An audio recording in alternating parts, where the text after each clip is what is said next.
at this moment in time where we're at. Okay. Yes, if the guests would like to say anything by way of introduction. Apologies, this is only my second scrutiny committee. Do our guests have anything they'd like to say by way of introduction? Bearing in mind we have 55 minutes left to discuss this agenda item. Thank you. Thank you, Chair, and thanks for the welcome. Yes, we've just prepared a brief introduction, which I'm going to set out, and then we're just going to bring Anson in, who's just going to do a whistle-stop presentation in terms of progress, if that's okay. If that's okay. Anyway, I'll do the context. If you want any more than that, just let me know, but I'll put it in context for you, and then we'll see if you think you need any more. Obviously, the purpose of this is to provide an update to the Scrutiny Committee on the work of the Penwortham Masterplan, working with the team and looking back in the context of where we're at. Originally part of the city deal, as far back as 2013, the concept of the master plan was arrived at. There was a mid-term review which put this on hold, and obviously the construction of the bypass in Penwortham was then carried out.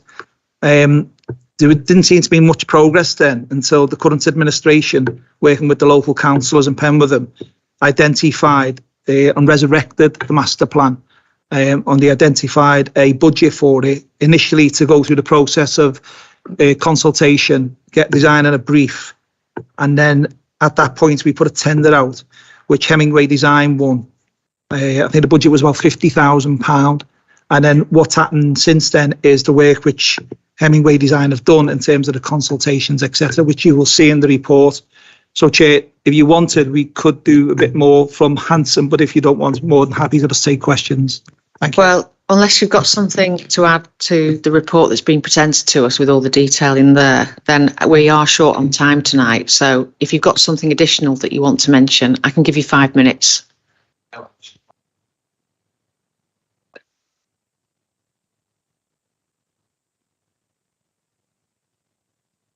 Yeah. Well, this is being YouTubed, so it's live, so obviously people won't hear.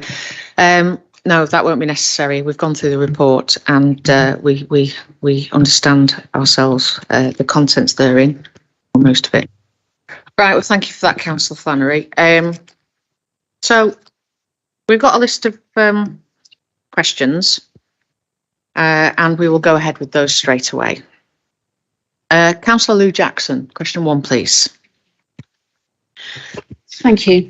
I'd just like to ask, what is the rationale of the master plan moving from the original ambition of Liverpool Road, following the construction of the Penwortham bypass, to including Kingsfold and Middlefirth, when throughout the project they have been treated as 3 entities with limited connectivity? I think that might be one for the council, because I've just followed the scope that was in the tender that we responded to when we were appointed. Within our scope, there was 2 local centres and 1 district centre that all have to have the master plan approach applied to them. Do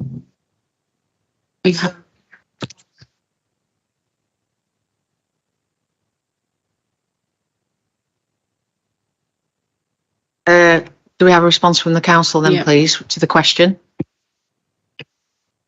Yeah, thanks for that question. I think it's fair to say when City Deal were looking at Penwortham originally back in 2013, the focus was the Liverpool Road corridor, and in City Deal it was very much badged as the Liverpool Road public transport corridor, and obviously the bypass coming into existence has taken a lot of traffic away from that area. So the original Penwortham master plan back in the day was very much focused on Liverpool Road. Obviously, when the new administration took over, we re-looked at the scope of this work and what other concerns were in the area. And obviously, there's 2 other local centres within that area which did come to prominence when talking to local ward members, and the cabinet member at the time was obviously Councillor Evans before Councillor Flannery took over, and they were keen to expand the scope of what was envisaged in the City Deal to include the local centres as well. I'm not sure if that answers the question, but that's kind of the timeline we've moved through. Are you quite happy with that? You've got something else? No. Okay. Yes, I'm okay. Thank you. Okay. Second question is from Councillor Colton, please.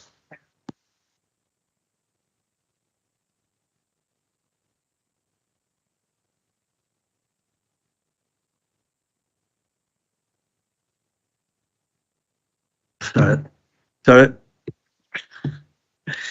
Can you tell me what stage is the master plan currently at, and are we on track with the original project plan? And when will the master plan be in a position where we can bring it to the full council for council agreement?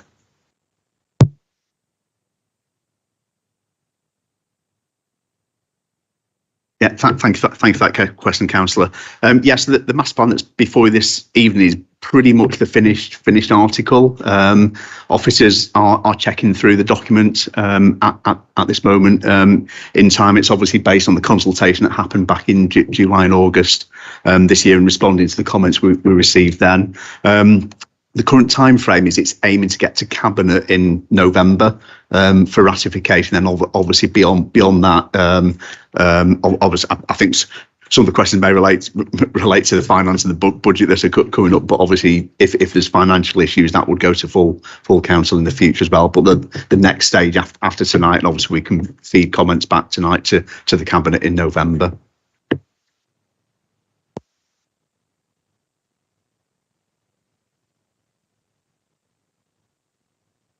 Councillor Buttery. The question. Thank you, Chair. Thank you. Okay. I think this letter is to Mr. Forrester. When will residents see some of the projects come to fruition on the ground?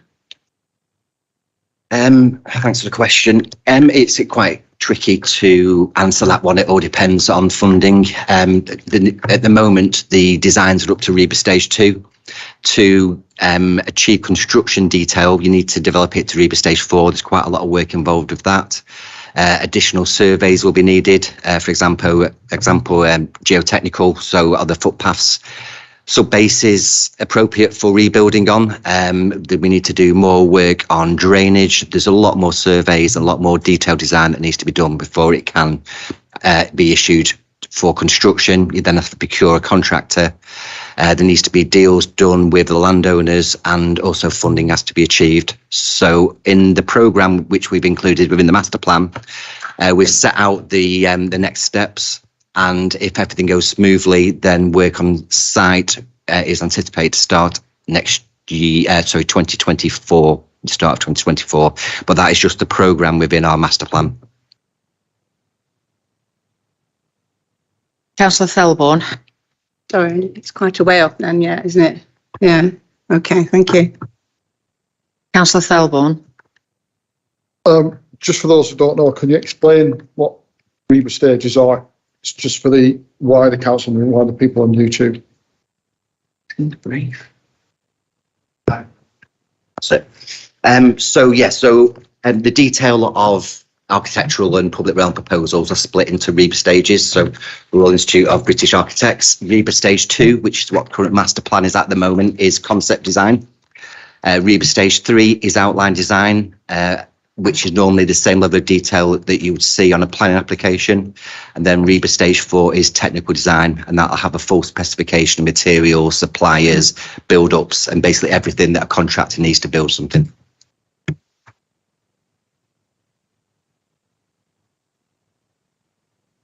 Steve, you need to put your microphone on. Yeah, Right, so Councillor Thelbourne, question 5. Jonathan, I think this is directed for you. Has the contract with the consultants been managed, and how would you evaluate delivery against outcomes?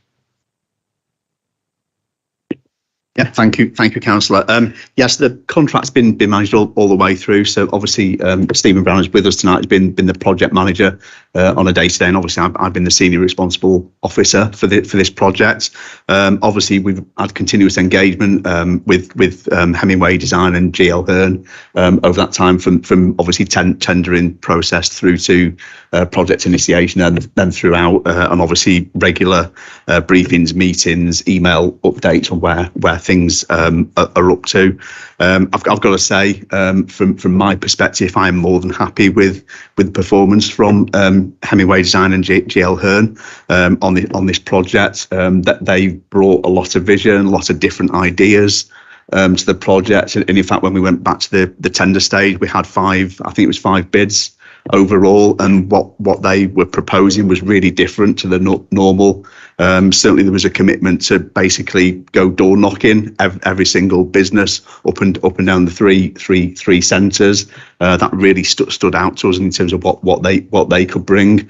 The consultants have always been more than happy to attend more meetings than they perhaps envisaged. For example, tonight, and Anson was more than happy to come along. There's been various meetings with councillors as well through the process. I've been really happy with the process so far, and obviously we're coming to the end of their commission once it gets to cabinet in the future. I have a follow-up. I think you may have just answered it actually. What role will the consultants be? Start again, put my teeth in. What will the role of the consultants be with the project moving forward? Yeah, I mean, obviously they're only contracted to complete this master plan for us to the point that it gets adopted by the council. Beyond that, we'll obviously be looking at how we deliver the projects, and there'll be different tendering exercises for that to commission people to work up the detailed plans. Obviously, contracting people to go out on site and actually deliver the project as well. So those will be separate procurement processes, whether it's open procurement through the chest or using frameworks. That's for a decision later on. But at the moment, Hemingway Design and GL are only contracted to the point we're reaching now. Thank you. Councillor Walton. Thank you, Chair. Good evening, everyone. So my question is about the budget. So there is approximately £2 million in the budget set aside, but the cost of the three schemes is well over £5 million for the three areas that are in the master plan. So how will this shortfall be met? And if the budget can't be found, how will the projects and areas for delivery be prioritised?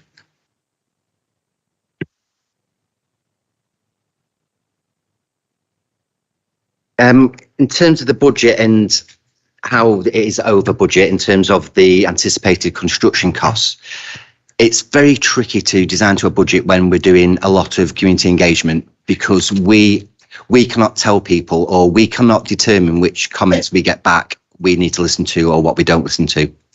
So what we have created within the master plan is we've gone over our scope really. We've created this holistic vision for three of the centres, which includes anything that is practical and relevant to the scope that we have heard from the community. So yes, every intervention within the master plan, if cost estimate totals is well over the budget, but what we have done to counteract that is we've created phases which almost like a shopping list from all those interventions. So what you could do, or what the council could do, is select certain interventions from that short list to create public realm schemes to the value of £2 million. I know the council have been working with Levelling Up Fund applications as well, so there is potential for more budget being available.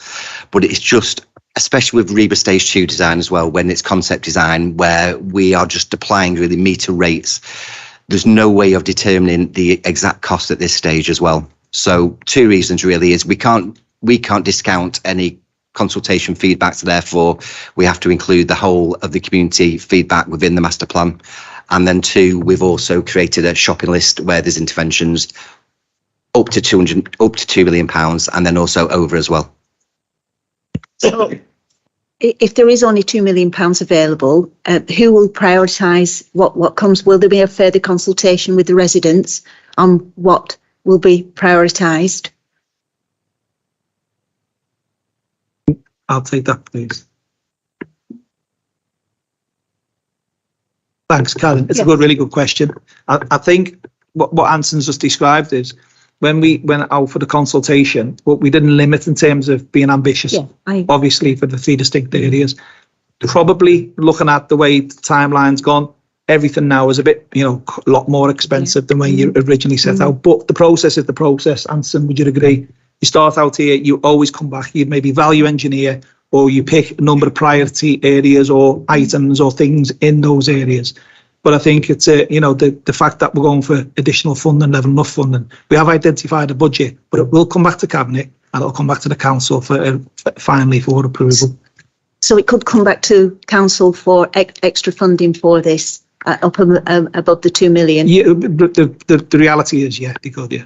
So have we any idea how much? No, And obviously who's going no. to be accountable for it? No, Karen, no, we don't know right now, because what we'll do is we'll go through the exercise, and the exercise will bring it back to a point where as we think it's deliverable and everyone's satisfied, and that'll be through further consultation, both in the council and with councillors.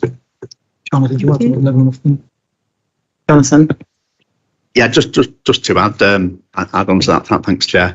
Obviously, when the budget was originally set for this, the £2 million was set a good few years ago. Now that's pre-COVID, pre the recent rise in construction costs as well. And what we didn't want to do was lower the aspiration vision for the three centres by saying just design to that £2 million as a fixed amount. I think it's always good to have some vision and aspiration there, because we've obviously got the levelling up fund bid that's mentioned. So funding streams like that do come along, and it's great if you've got something ready to go, that you can say, well, we've got a project here which we can deliver, but we do need extra funding for.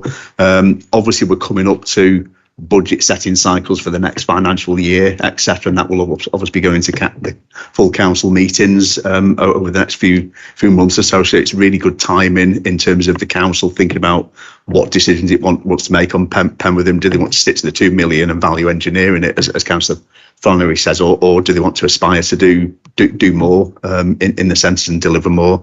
Like Councillor says, that there is a phasing plan in there as an idea of how it could be done. That's not fixed at this point in time. So obviously it's not we've not got an approved master plan at this point in time. So any feedback on phasing will be really appreciated, I think. Councillor Sharples, Thank you, might have been answered, but Yeah, it's probably been answered. So it becomes a sort of as a matter of interest question. This really, with the increasing inflationary pressures, how realistic are the estimates within the master plan? How realistic do you think they are? You probably can't answer it. It's RIB stage 2. It's concept design. We're as accurate as it can be, but it's based on metre square rates. And like I say, there's so much additional site surveys and design work to be done. It's as close as we can get at this stage.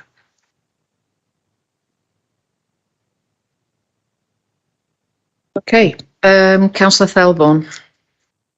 Sorry, Councillor Colton. Question 9.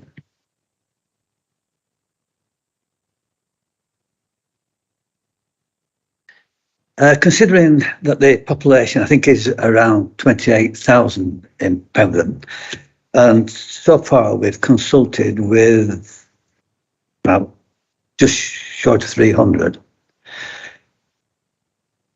How confident are you that this, which is quite a small percentage of the whole, is representative of the views of the general public in Penwortham? Thanks. Another really good question. The process how we set out is probably an industry standard process in terms of consultation. Colin, the issue you have with all consultations is you can't make people come to the consultation or contribute or comment, etc. Now, we as all the councillors in Penwortham attended the consultation events, and probably I would say, looking at from the ones I attended, you would want a lot more people to turn up, but they just didn't come. So I'm not really sure what and well, maybe Answer may have a view on that, but you can't make people come to these events. But there was a lot of other door knocking, consultation, etc., wasn't it? Thank you. I think you'll find if people don't like it, they will turn up. I think you get a little bit of complacency. If they're generally happy with proposals, they'll let it go. If they have an objection, they'll make sure that the voice has been heard.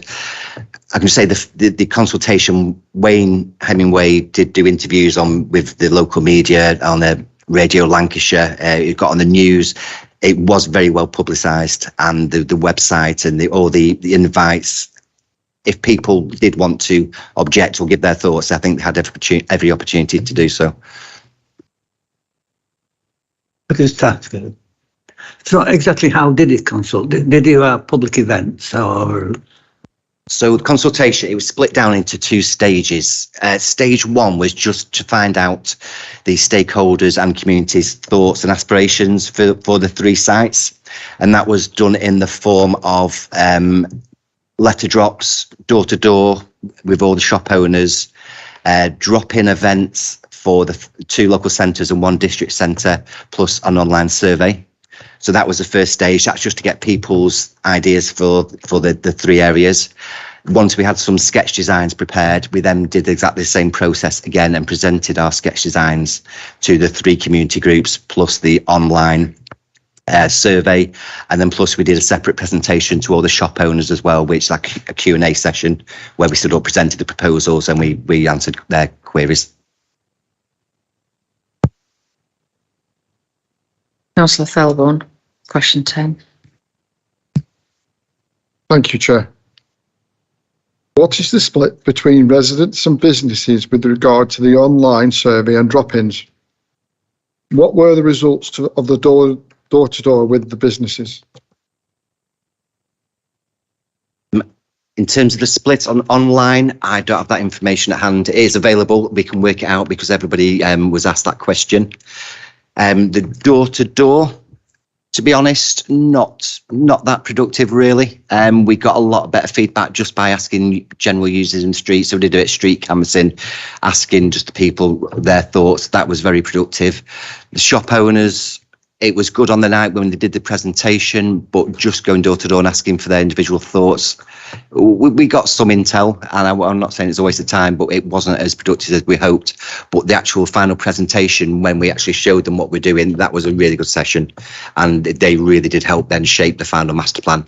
What is in the final report is very different to what we presented at our second consultation stage. We had to make some pretty big changes to the proposals after we heard what the community and stakeholders wanted. So what you're saying is, during the day, working with the businesses weren't really happy, but when you had able to sit them down, they gave you the information that you needed to make the master plan work. No, thank you. Okay, thanks for that. Now I've got a question for Anson. Please could you talk us through how the landlords and landowners of the properties affected in the 3 areas were engaged and what was their feedback? So I personally went to every shop in Middleforth, Kingsfold and Liverpool Road. I gave them all an invite for both consultations. So I did all this twice, one for the first round of consultation and again for the second round. I gave them all the website address if they couldn't attend the drop-in event. So I gave them the address where they could give feedback as well. And then we did the separate presentation to all the shop owners when we had actually some fixed proposals to present. Right, I just want to make myself clear because I don't think you've answered my question. I wasn't talking about business people who are in the shops. I'm talking about the people who actually own the land. My understanding is from my interaction with being a Penwortham Town Council member and discussions where we've had to talk to businesses I'm talking about Liverpool Road now. What you tend to hold the Penwortham Live event, what you tend to find is that most of the businesses along Liverpool Road, their owners actually live, you could actually argue, all over the world. There are owners in Vienna, Spain, and other parts of the UK. So did you talk to the people running the businesses, i.e. the people renting the properties, or did you actually speak to any of the landowners? And if you did speak to a landowner, do you have a list of them? So we didn't go to the land registry and request the details for the landowner of every retail property in Liverpool Road.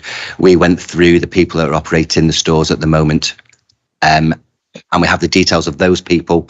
We don't have the details of whether they are the actual landowner or leaseholder or freehold holder. We don't have those details. Right, so that potentially presents a problem, doesn't it? Because unless you talk to the landowners, you don't have permission to do anything, to issue out any master plan. No, but that would be the next stage of the master plan. So this was about creating a vision for the Liverpool Road, and this one in particular. And once that vision is established and we have some REBA Stage 2 proposals, that is when we would need to go to the landowners and speak to them in detail about what the proposals are for their land. Okay, so I'm confused now because Jonathan Node informed us that the final master plan for Penwortham would go to the Cabinet in November. Is that right? And then from the Cabinet, it would go to the Planning Committee. I'm not sure it actually goes to Planning Committee. I think it'd be Cabinet to approve this master plan this time round. Just to add to what Anson was saying, I think there's been engagement with some landowners, but you're right, not every single landowner has been covered, and that would be in the next stage of the REBA process, because obviously some of the designs we've done do involve private land, particularly where the shop frontage is along Liverpool Road. What normally happens in those circumstances is the council would negotiate with the landowner about gaining a licence to actually do those works, and whether that landowner would be happy with that, and that would come in the next stage beyond this vision in the master plan, if you like. So it is a next stage thing. Okay, so what is going to the Cabinet in November? It's basically the document you've got before yourselves tonight in scrutiny. Like I said at the start, we are just obviously double checking everything is correct, and we're happy with it as officers. This is an early site for scrutiny on this, so it will be this document that's going to Cabinet along with the engagement plan engagement report as well. Right. Okay. So, can you explain to me, Anson, what the technical design is that's referenced in the programme phasing plan? Am I right in assuming that's the last final delivery from you as the contractor? Sorry, I'm not sure if I understand the question. So on here is a programme and phasing chart. Have you got a copy of the officer's report? Yeah, okay. So that's the programme, is it there? Yeah. Yeah, this is the programme that's been included in the report, and it says here, technical design. Can you confirm to me if that is your last deliverable as a contractor? That is outside of our scope. Right. So what is your end deliverable to the council? The master plan you're holding there. Well, the master plan's not on this programme. It doesn't say master plan anywhere. No, so that's the next steps programme. So that's what needs to happen now to get the vision built and on the ground. So, okay. So the contract was placed in April 21. What's the payment status today of the contract? Because I'm trying to find out and I'm not getting it. I'm not sure. Wayne and Hemingway Design deal with the invoicing, so I don't invoice with them directly. Right. So the reason I asked that question is because the payment performance is key to performance of the contract. And on my understanding is looking at the RFQ that the contract is in 3 phases: design, implementation, or the study, design and implementation. Sorry, which contract is this? The one with GL Hearn and Hemingway Design? So are you saying there's 2 different contracts? No. So there's one contract placed by the authority with Hemingway Design? Yeah. Yes. Right. Yes. So I was trying to find out today what the invoice status is. Right. Because it's a measurement of contract performance, because there's a payment plan. Right. Sorry, I don't have that information. You don't have that information, Yeah, nor does the council either. But I'm hoping to get that, because for the committee, it's a measurement of contract performance. Okay. So at the moment, I'm looking at this programme and I'm struggling to see what your end deliverable is. So maybe you could explain to me, what is it? What's the point that you get to when you as a contractor have completed your contract and you've been fully paid by the council? What's that end deliverable called? Is it the final master plan? The final issue of the master plan, yes. Right. That's the first draft issue you have. What's the forecast then for when that will be achieved? I'm just waiting for feedback from the client, and then we'll make some tweaks. We think it's probably 99% there. There may be some little tweaks we need to make. It's not what this programme's saying. This programme is saying that the planning application for Liverpool Road, so for me, that's probably the closest I'm going to get now to understanding the end deliverable. Because when you put the master plan forward, and maybe turning to the others now, it goes to a planning application, right? No, that's not within our scope. No, okay. So we've got you as the contractor. What is your end deliverable to the council? Our scope was to do a REAP Stage 2 master plan for Liverpool Road, Kingsfold and Middleforth, including community engagement. And that is what we've done. Yeah, exactly. Okay. So, Jonathan, when Anson's produced the end deliverable, does it go to planning?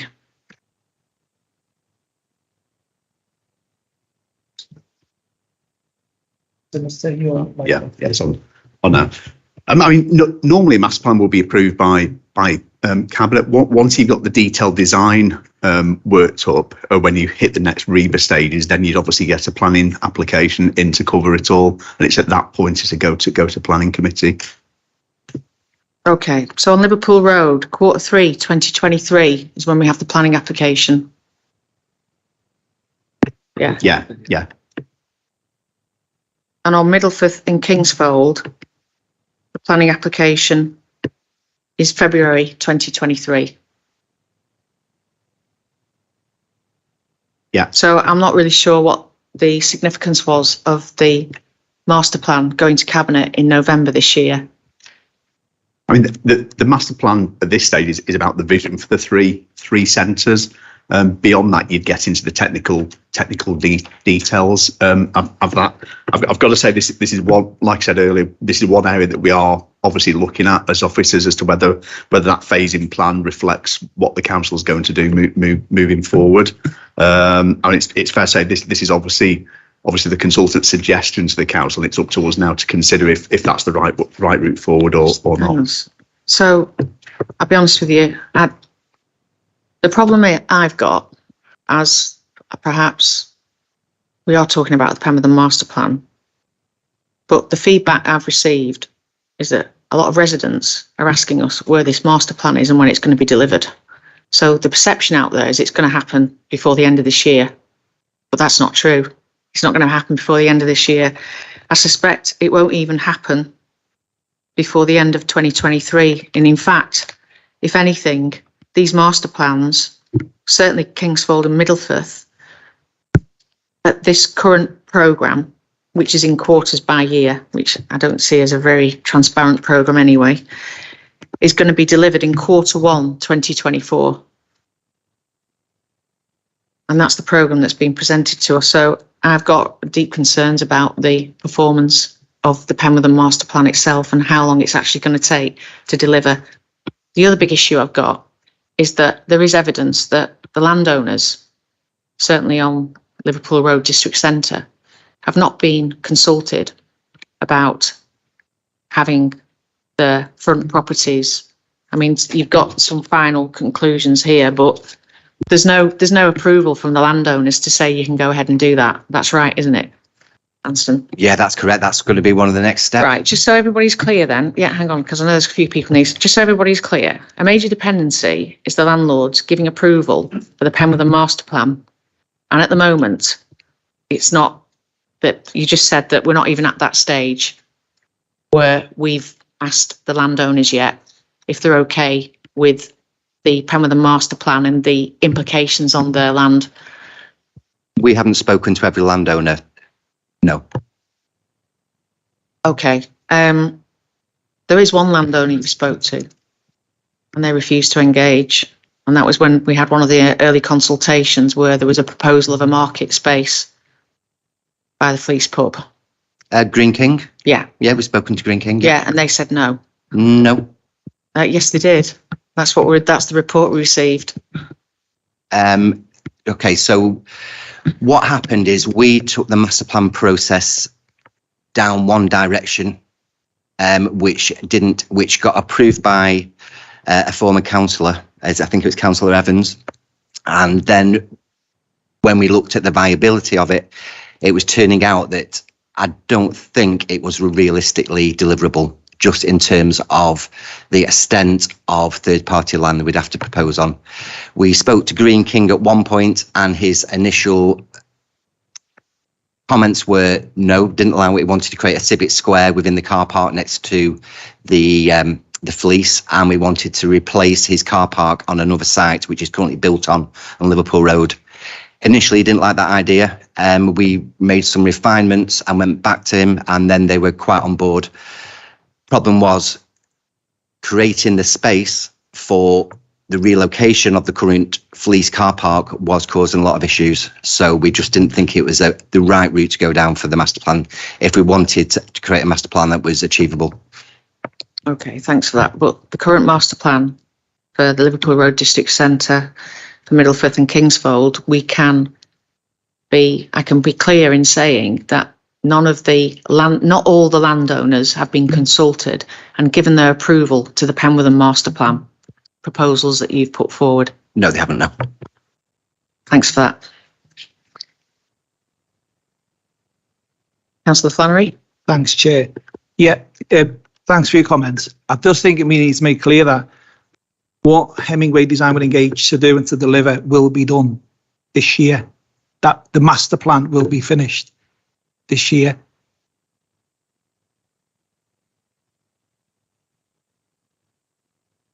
So with or without the landlord's approval?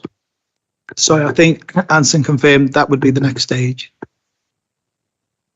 So we'll have a master plan that's not deliverable because the landlords haven't agreed to the master plan being implemented on their land. So at this stage, the rebuild up to stage 2 will be complete. The stage after that, we will engage further with the landlords. That's how it works. Okay, thanks for that, Councillor Flannery.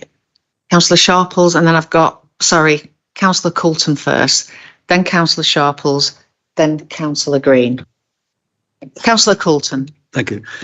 The chair has gone at length mentioning the permission from the actual land owners. Surely we should have got the permission from the landowners prior to doing all this work. We've done all this work, and if one of them says no, as far as I can see, he's snookered. And the tricky thing is you need something to be able to present to them to say no to, and to get that concept design, which we've got in the master plan, we have to go through the process to get to this stage. A master plan is really a vision, and then you can't just go from having a master plan to building it. It is just a first step. It's really creating a design brief for the next steps, and that is what we've done.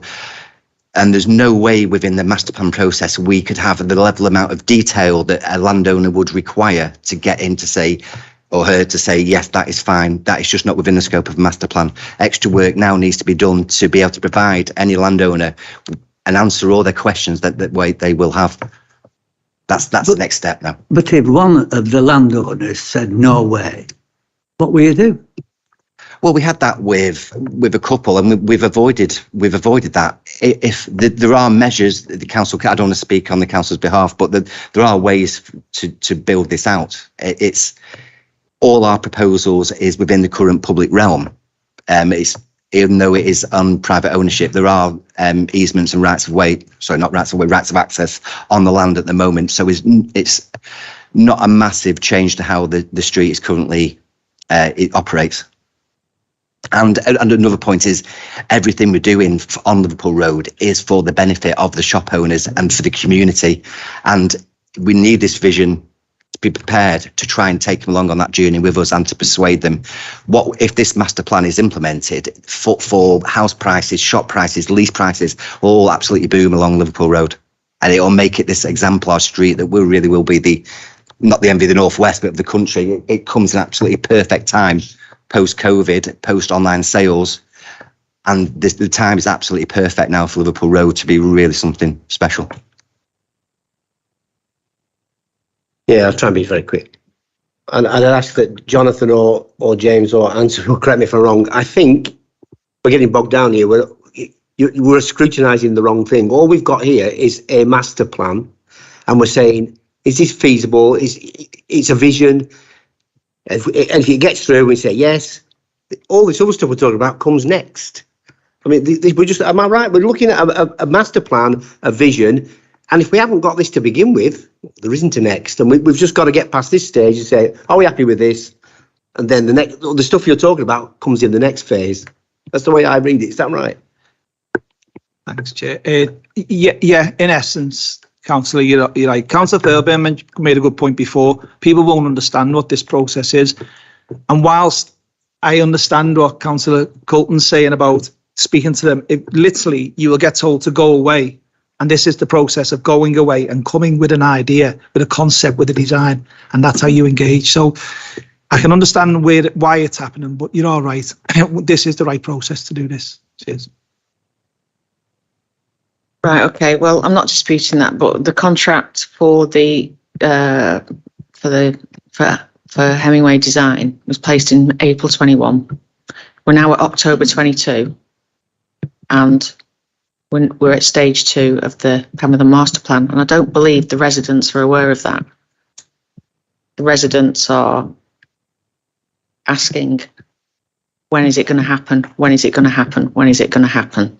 So that is perhaps a communication issue with the residents then that needs to be addressed somehow by the council, because the perception is this is going to be delivered in a couple of months' time. Councillor Green. Thanks, Chairman. I just wanted to pick up on the point of the role of the planning committee, and I'll direct the question to Councillor Flannery, who's the cabinet member and a member of the planning committee. So whilst there's no need for this master plan to actually go before the planning committee, we've had master plans on lots of other applications, either that the council has put forward as a developer or indeed that a private developer has put forward and required a master plan. And from experience, I've seen master plans coming to the planning committee, and it's actually added some value moving forwards to get the consent of the planning committee, or sometimes they've sent it back and said, look, we'd like you to look at issues A, B and C, and you can maybe tweak it. Do you not feel as an elected member and as a member of that planning committee that the committee itself could add some value in terms of the design of the master plan? Thank you. Thank you, Councillor Green. Yeah, it's a good point, possibly, but it's not an exclusive decision by myself. It's a decision which will be made once the officers have gone back to the consultants, once we've took on board some of the comments which are being made tonight, and then we'll have a document ready which will go to cabinet, and then we'll decide. But you made a good point, and I think it will add value actually. But I do think the message from the said before is really important.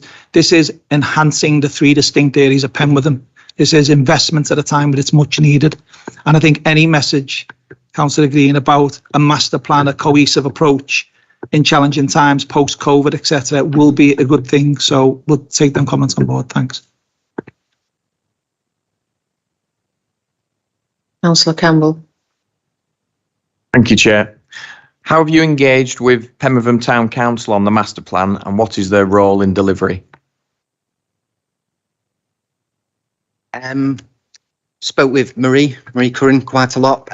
We provided with lots of consultation information boards. She came along to the consultation events. She's totally aware of the process. Sorry, there was a second part to your question as well.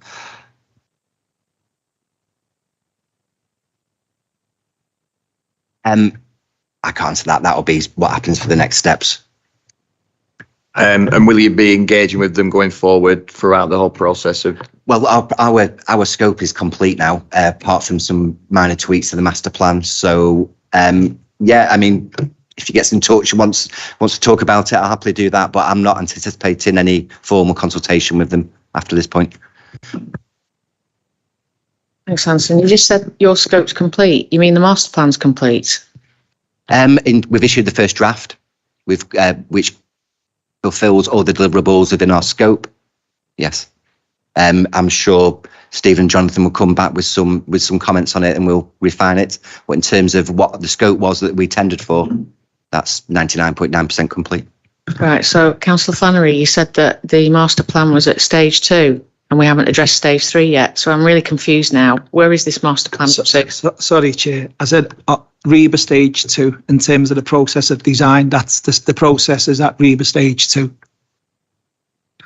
So then Anson's going to finish soon, be fully paid, and it's going to be left with the council that are paying with the master plan at stage 2. That's exactly how it was designed. And so the 3 stages. So the REBA stage 2 is the what? Can you say that again? It's the Royal Institute of British Architects. It's a process when you bring a project to fruition. So it's at REBA stage 2 in terms of the design, which is where they finish. Right. Reba stage 2 mean it can go to planning, or it can be issued out as a competitive tender to builders to contract against? No. Do you want to? That's stage 4. Stage 4. Planning is typically Reba stage 3, and a traditional contractor procurement would be Reba stage 4, but there's lots of different options. 2-stage tenders, there's design and build. There's lots of procurement and delivery routes for it that need to be explored. Right. So when will we get a master plan that we can contract out, run a competitive tender for builders to bid to? What year are we talking here? This year, next year, or the year after? Because I am confused now. In the phasing programme, it's under procurement, appoint design team, Reba stage 2, stage 3, planning application, technical design, and then we have contractor procurement, which is Q4 for 2023. But that is making assumptions on the traditional procurement route and delivery routes. That might not be the way the council want to deliver the scheme. So there's no commitment on this programme that we're looking at then. We don't really, I'm just sat here thinking, I don't know when this is going to happen. I don't know what the final deliverable looks like to go out to a competitive tender. How many years are we talking?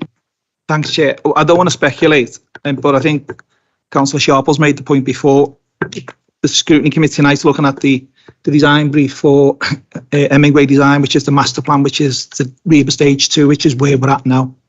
So the rest of it, we have to decide as a council beyond this. But I don't think it's worth speculating. There's a lot of work to be done. Right. We've got a lot of residents asking us when it's going to happen. So that's where I'm coming from. And clearly it's not going to happen for another couple of years by the sounds of it. But anyway. Councillor Karen Walton. Thank you, Chair. So my question is about engagement with ward members, as mentioned by Jonathan before. And it says here that engagement was taken with the public consultation in August 2021 and August 2022. So when were all ward councillors consulted? Have they been consulted recently? And have any neighbouring ward councillors been consulted, as all 3 master plans could have potentially a big impact on their wards? Yeah, basically ward councillors have been involved throughout. We've got documented evidence of meetings that have taken place at the key stages, both teams and in person, where Anson attended, went through the details of the scheme, took on board any feedback, which, to be fair, wasn't significant, because the feedback we got was that they were generally happy with what they saw. And we did extend to neighbouring ward councillors in the latter stages. So at each key stage, there has been engagement with the ward councillors. Thank you.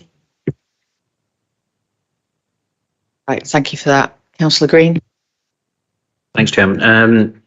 How realistic, this is to the council, so how realistic and achievable do you think the master plan will be?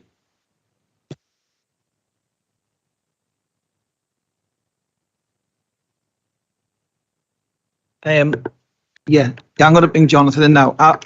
How realistic is the master plan? The master plan is an ambitious document which is being prepared and presented tonight, up to in terms of the design brief and the brief for the consultant. And looking at it, I think it's a good master plan. The chair mentioned before about the local people. Local people also approach other ward councillors and ask when it's been done. You're right. But the general consensus and what they've seen is they're very happy with it. So in terms of ambition, what it looks like, I think it's a really good one. When it will be done, like I say, I don't want to speculate. What we need to do is get the different stages done. If we get this stage done and approved, then we can go on to the next stage. So the quicker we get this approved, the quicker we can move on to the next stage, which will be stage 3, then stage 4, which will be the actual delivery. Oh, sorry, Jonathan wants to come in as well, mate.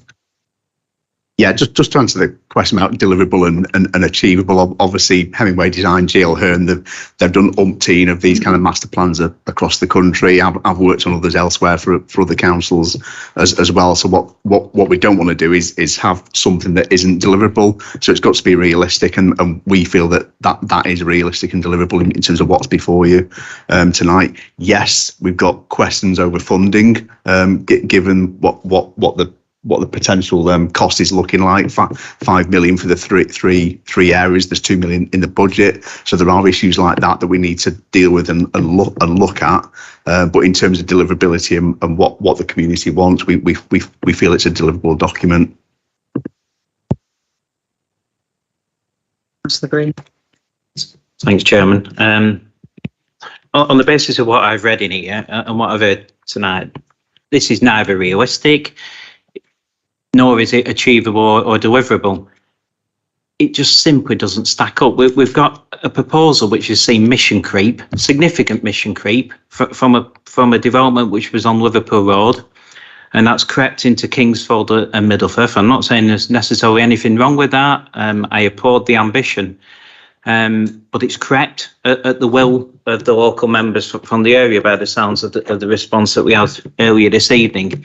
We've got no consent from any landlords. We've no consent from any landowners, nor has it been sought up to this time. We've no plans at this as we currently stand to take this before planning committee to seek their views on the master plan, and we've simply not got the finances. So with £2 million in the budget, the report states that this will cost over 5 million. So that's 250% plus. We're doing this at a time where inflation is rocketing up, as we all know, and is close to double figures. And that doesn't seem to be taken proper account of. I don't see any plans for taking that into account. How much is this actually going to cost by the time this is completed? I mean, we've got a programme and phasing here which sets out that the completion will be right at the end of 2024, so over 2 years from where we are now. And of course, this is likely to drift as we proceed. Planning, not least of which may take longer than you're actually factoring into this report. And all the time, the costs will be spiralling upwards. So I go back to my point. I don't see this as being realistic or achievable. And I look forward to hearing this evening, hopefully, what plans does the council have to make this realistic, to make it achievable, and make it a scheme that we can deliver for the benefit of the residents of Penwortham and South Ribble? Thanks for your comments, Councillor. Okay, well, yeah, you've got a lot of experience, so I know you know what you're talking about. In terms of this is a project and a scheme, no project in this council it does not have this process. If you're doing any design, any construction, this is the process you go through. You go through a series of stages, and you end up with a budget at a point where you think, is it deliverable? Now, there's a lot of decisions to be made about that, because we mentioned about value engineering or not, and the viability when you do your appraisals. But councillor, you've got to start from somewhere, which is where we've started. This was dead in the water until the local council has picked it up. You've got to have some ambition. Since the local council has picked it up and put it on the agenda, which is 3 years ago, let's say, everything's changed. We've gone through a global pandemic. We've got the cost of living crisis. We've got a supply chain issue. We've got a construction issue. We've got a skills issue. All these factors are there for everything we do in the council. But that shouldn't stop us from being ambitious. That shouldn't stop us from trying to do what we can. And what we've done to date and what we're presenting tonight is exactly what we needed to do. Now, the questions you say about, is it deliverable beyond that?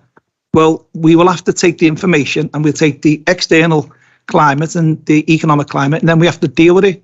And if it gets to the point where, as you've just said, it's not deliverable, then the council will make that decision. Then us four here won't make that decision. The council will. But we'll present the information. We'll move forward the best we can. And I only see this as only good for the communities. As Anson said before, at a time when there's economic challenges, we're going to invest in communities in South Ribble, which is a really positive thing, along with the Leyland Town deal, etc. If we can get investment into our communities, it's the best thing we can do as a council. So we will try our best, and we'll do it. I'm sorry you're a bit disappointed, but it wasn't intended that way, and we'll continue to do our best with it. Thank you. Councillor Adams. Thank you, Chair. Some comments have been made tonight in relation to the original ambition of the Penwortham Masterplan being solely Liverpool Road, and I understand that. And there's also been comments about the limited connectivity of Liverpool Road to other areas of Penwortham. So, I mean, it's more of a question for yourself, Councillor Flannery, really, in terms of, Do you think the Penwortham Master Plan can really be called the Penwortham Master Plan without including all of Penwortham? Thank you, councillor. Absolutely not. Penwortham, as we as all our councillors in Penwortham, we champion our areas. Penwortham is an higher nor lower. Penwortham is Penwortham with the areas amongst it. So no, this master plan absolutely must have included all areas of Penwortham. And I think every councillor in that area agreed with that as we move forward. And that was something we established early on, because I think you're right. There was originally an idea that this was just going to be for the Liverpool Road area, but it's not. And I think all councillors did agree as we moved that forward that it should be for all of Penwortham. And I think when the consultants got on board, we had to sort of educate, with respect, Anson, we had to educate the consultants that Penwortham is Penwortham, not a higher or a lower. So yeah, it absolutely goes forward as one. Yeah, and just to come back, I think it's really important as well, and this might be slightly out the scope of the master plan, but there really does, for me, having the feedback of the community, particularly where I represent in Middleford, of there being significant issues about that connectivity. And I think there needs to be a real focus on transportation, public transport, in terms of, it shouldn't be so difficult for people in Middleford to go and visit the shops up at Liverpool Road. A lot of our residents are elderly, unable to walk or cycle or anything else up there. So there really does need to be, for me, a real focus on that. And I think Lancashire County Council have a responsibility in that as well. So if that could be reflected in the document moving forward, I think that would be helpful. Thank you.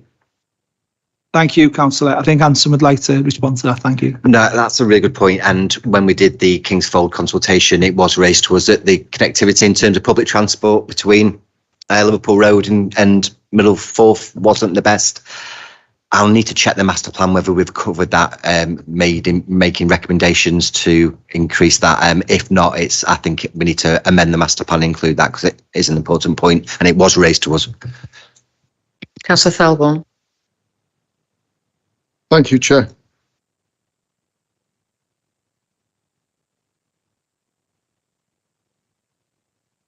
Looking at some of the artist's impressions and the plans for Liverpool Road, are you not in danger of pepper potting with some of the shop frontage agreeing,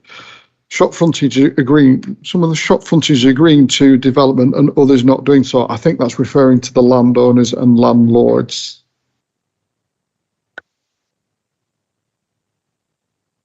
I think so. We're at risk of creating a sort of disconnect into aesthetic between the shop fronts. Is that right? The way to interpret the question? It says shop frontages agreeing. So I believe that'll be from the front of the shop to the curb. So that's what I think that's where it's coming from.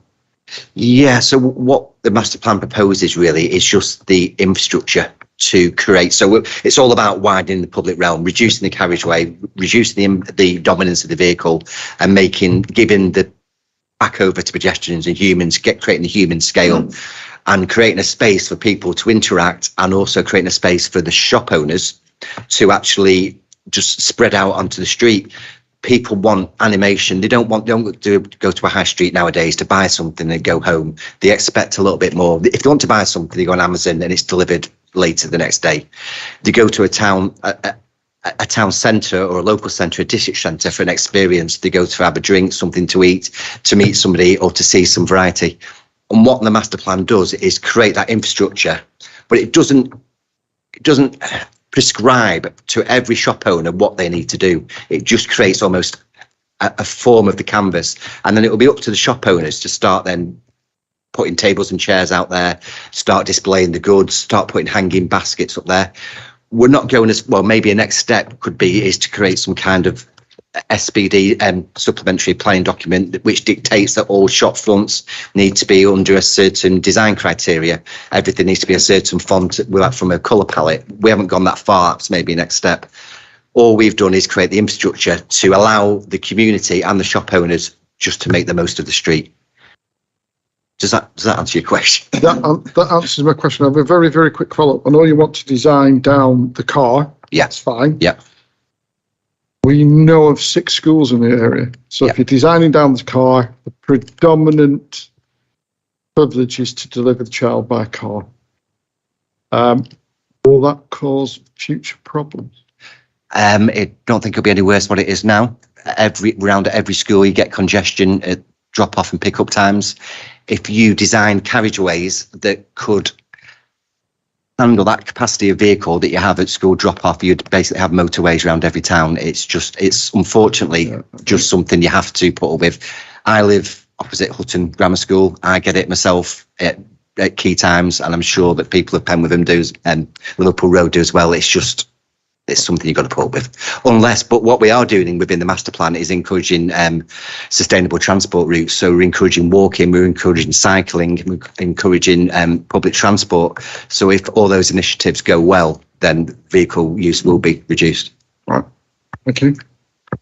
Right, I'm now going to go to questions for any members not on the committee. I'm going to take Councillor David Howarth first, and then I'm going to take Councillor David Shaw. Thank you. Councillor Howarth. Thank you, Chair. Yeah, I'm really here as the ward member for Howick and Priory, so primarily the Liverpool Road District Centre, because that goes straight through the middle of my ward. And I have to say, I mean, there's been a lot of mention of the community this, the community that, the community the other. The consultation or engagement with the community has been virtually nil. I mean, one consultation event, or 2 consultation events in fairness, because there's an original one at Priory Lane, where the whole thing was a shambles. People were struggling to get around the back of chairs in a venue that wasn't set out properly to see some boards on a wall. Apparently this was really well received. Well, clearly you weren't standing in the same part of the room as I was, because I was then having to fend all the grief from people who weren't remotely happy at all. But what really concerns me the most is that the community, which are the people who live there and the people who are paying for this ultimately, don't think they're paying for aspirations and visions. I'm pretty sure that after 18 months, they think that they've been paying for a deliverable scheme with a final design that is suitable to put a spade in the ground. The fact that nobody has spoken to the landowners, and we probably don't even know how many there are or where they are. How on earth, and you've still got your illustrative master plan, because when we look at a master plan, that's what we think it is. The final design of what's going to go on that road and where it's going to go. But we're now being told this is just an illustration. The master plan is finished and deliverable, but we've no idea what you're going to put where, or who, if anybody, is going to agree to it. So ultimately, the question is, have we not just spent 18 months to the tune of £50,000 to come up with lots of aspirations and visions and a few pictures to stick on a wall? Because unless we can deliver for the residents of this area, and 22.5% of people in this area, the demographic is over 65. They're struggling to walk along these streets because this is in such a bad state of repair that you're at risk of turning your ankle and tripping over. And yet, if you go to county and say, we need something doing with the public realm, all that they come back and say is, well, South Ribble are doing a master plan. So it's almost like catch-22. I just find it staggering that we're being told that this master plan is complete, and yet we've no final design that we can go back to the residents with and say, right, we've taken on board all of your concerns, and this is what we've now come up with as the final plan, having implemented everything you've told us. The idea that we've engaged with the community, I mean, we put 6,000 newsletters around in our local area every couple of months on a regular basis. People tell us what they want. People ask us the questions. You've spoken to about 20 odd people, and you've set up a website that nobody could find, and then it crashed anyway. So it really is absolutely disappointing that we've no final design whatsoever. So if you're not coming up with a final design because your brief's now over, who is? I'll put that over to the council reps to answer, please. Thank you. Thank you, Chair. So there's 2 questions I take it from Councillor Howarth. One was the consultation, which I'll let answer, but I don't want to repeat ourselves again in terms of the design. The master plan to this stage, stage 2, is this document, which was always going to be this, councillor. The next stage, stage 3, would be the detailed design and the plan, and then stage 4 would be the actual information for the tenant. It's the same process for everything. So I don't really want to repeat that again, but that's sort of on the record. But in terms of the actual consultation, I can certainly say, and I don't know, there are other councillors here, the consultations I attended were nothing like what the councillors just described. They were well managed, they were well presented, and the people who attended were very positive. So that's my experience. But Anson, do you want to give a little bit more about the first question from Councillor Howarth on the consultation? Yeah, I think I know which consultation you're referring to, the one that I saw you about.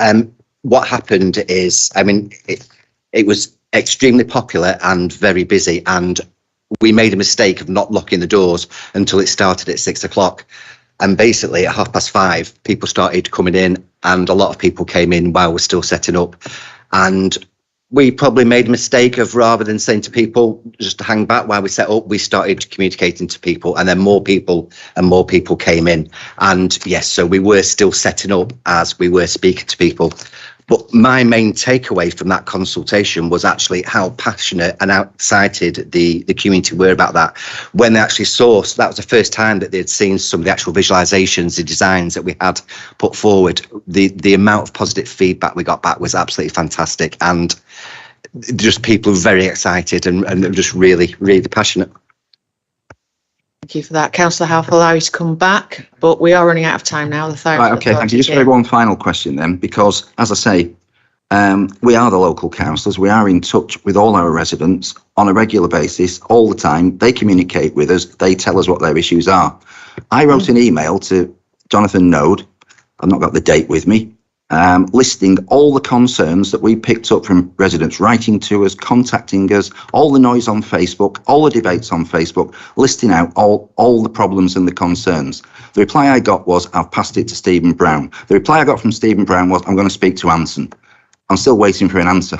So in terms of engaging with the ward councillors, you're not even responding to the concerns that the residents have raised with us, which we put to you. Could I come back on that, saying my name has been mentioned? I sent an email to Councillor Howarth that very week, inviting him in for a meeting on the Friday, and I didn't even get a response. Thank you. Okay. Juice it. Okay, we're running out of time now. Councillor Dave Shaw, and okay.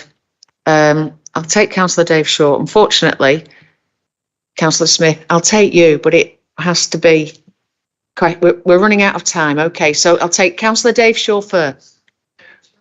You're looking for brevity, Chairman. You will get it from me. Yeah, okay, thank you, because we've got the fire authority here. Councillor Shaw. Would anybody on among our guests like to help me as the local member if I have a business or potential business wanting to do work to their property on Liverpool Road? What should I advise them?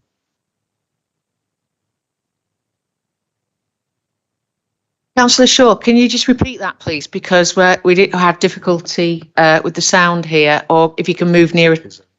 Yeah, it's your end, actually. Just repeat that again, please. Thank you. If you're in my shoes as a local member,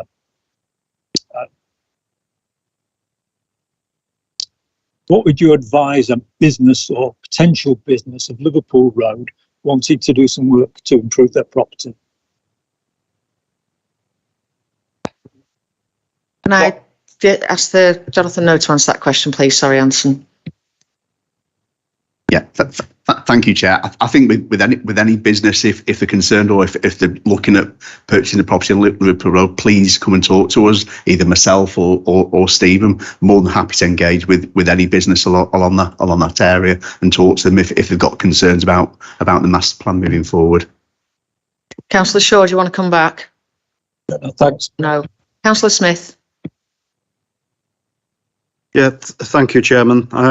First of all, just a comment, and it's a comment that Councillor Flannery made earlier on. I'm not expecting a response to it, but It was a comment about no progress being made on the Penwortham master plan or the centre of Penwortham until the administration took over, new administration. That is totally incorrect, of course, because the biggest thing that happened in Penwortham for many, many years was the Penwortham bypass, which took a lot of delivering. That was needed to be delivered and opened, and a traffic study done before a master plan could even be thought about in detail, because you didn't know what was required at the time. Anyway, going on from there, with regard to a question about the master plan, and it looks as though there's a lot of highways work down there, and I'm talking about the centre of Liverpool Road rather than the other areas, because that's something I'm very, very familiar with. With regard to the highways, I mean, County Council has already completed a lot of highways work there. How does that blend in with the master plan, or have they taken into account some issues within the master plan, or does it change the works that have already been completed? Thank you, Chair. Thank you, Councillor Flannery. Thank you, Chair. Just a point of correction. I actually did mention the bypass, Councillor Smith, as in terms of the chronological events which happened, and Anson's going to answer the bit about the highways. Thank you. I don't know how to answer it really without insulting LCC's engineers, but I don't think the new junction, Priory Lane, Cop Lane junction, in terms of placemaking, probably isn't the best. So our vision and our master plan vision was about focusing on quality in place, and to make it a real outstanding space, I think we need to do works to that junction. Saying that, I think it's a low priority. So within the phasing, within the budget, we've put priority of interventions, and I think really that junction is lowest priority because it is functional and it is new and it will last. But in a perfect world, if the budget was available, we would be making changes to that to make it more pedestrian friendly.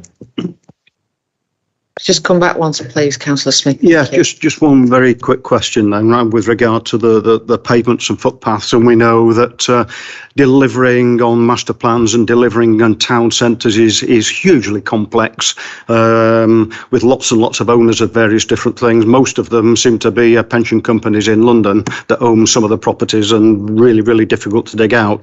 But has there some work been done with regard to the services under pavements and things like that? I know we've had problems in other areas with that, where you want to plant a tree and all of a sudden the services are underneath it, where you want to do something on the pavement and you can't do that because the service is under there, and therefore you have to redesign around the surfaces under there. I'm just wondering whether there's any work been done on those. Thank you. Not yet. So I keep turning around. I'm going to speak to the mic. Yeah. No, that's the next stage, REBA stage 3. So this is what I was talking about before, to make this vision, and I know people say it's illustrative, and it is because of things like you just mentioned, because we need to look at services, and look at drainage, we need to look at the geotechnical information. There's so many more surveys and information is needed before you can get to a safe technical design.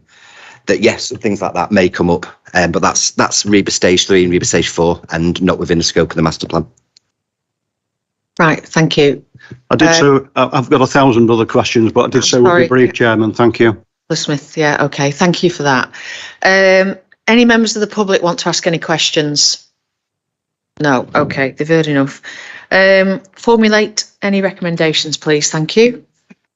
Thank you, Chair. Just some of the themes that have been discussed in the meeting that members might like to consider as recommendations are that the committee thanks the Cabinet member, officers and consultant for attending and answering the committee's questions. The committee welcomes the offer of further information on the split in consultation information between residents and businesses. The committee expresses concern that landowners have not been engaged earlier in the master planning process. The committee is disappointed at the delay in finalising the master plan and ask that residents receive communication to help manage their expectations around delivery on the ground. The committee does not feel the draft master plan is realistic or achievable, and that the document be reviewed further in light of the current financial and economic challenges we face. And the committee requests that the master plan consider public transport and connectivity between the 3 district centres. Thank you, Chair.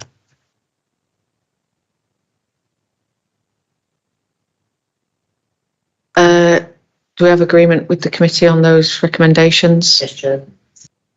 Right, thank you. I'd like to thank our guests for coming along tonight. Thank you, Anson. I know it's been difficult. Thank you, Steve, James and Jonathan. Thank you, we appreciate it. Thank you, Chair. Appreciate it. Okay, just give those gentlemen time to... Yeah. Should we just have a quick comfort break?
Right, everybody.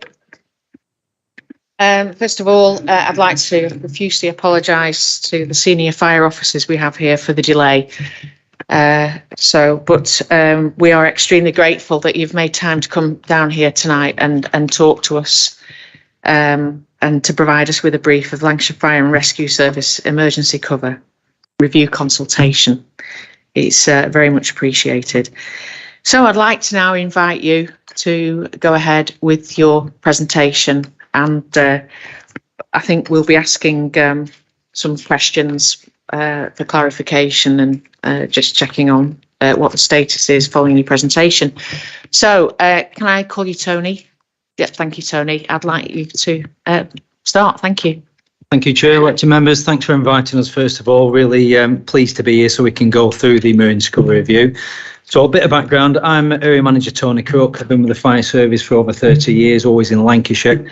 I'm a South Ribble resident, full-time, always lived here. I used to live 200 yards from Penwortham Station. I used to be part-time at Penwortham Fire Station before they upgraded it to whole-time. So I absolutely know Penwortham, the risks, the history of the service in South Ribble.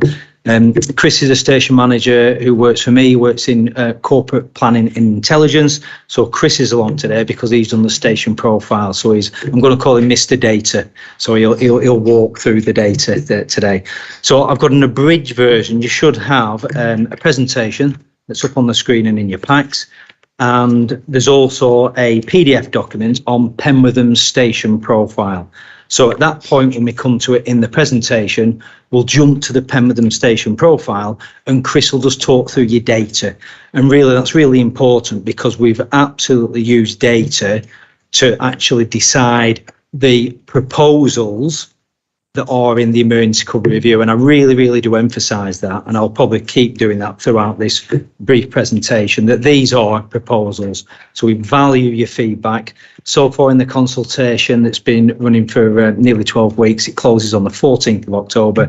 We've had over 1,000 consultation responses now, and that's really, for us, that's absolutely fantastic. There's been some great engagement and very good engagement externally. So we're really pleased with that. We have recently had a letter from Penwortham Town Council, and again, I'd just like to to just state here, thank you for that, for Penwortham Town Council for taking the trouble to write with us. We will consider all the issues you raise in that consultation letter, and it will form part of the decisions of the ultimate outcome of the recommendations of the ECR. Okay, so please, either leave the question to the end or shout out as you think of them. So if I could have the next slide, please. Okay, so 1 to 5 here is basically what's the highlights of what's in the emergency cover review 2022. I've highlighted the top one because you'll be really, obviously, very interested in the change of duty systems, especially what's happened to Penwortham Fire Station, going from basically from day crewing plus, where you've got firefighters that are on the station all the time and they actually sleep in a house next door to the fire station to respond, and it'll go to, it's proposed it goes to flexi day crewing, where that is the at the fire station until basically 6 o'clock at night, and then from there they go on a pager and they would be at their home address, and then they turn out to the fire station in approximately 5 minutes, and then they would go to the incident. So that's probably one of the real issues of the emergency cover review you'll be interested in. Now, I'll just whiz through the others just to highlight. So we're introducing a dynamic cover software, and that's a mobilisation software. We're investing about £210,000 over the next 5 years, and that really highlights where there are gaps in our fire cover if we have lots and lots of incidents at the same time. So what it does for us as a service, it lets us pick the best resource and put it in the right place to cover any gaps we've got. So really good news. We've also got a change of appliances. So we've got a climate change response plan, and part of that we've introduced all sorts of things like training, flood suits for every staff member.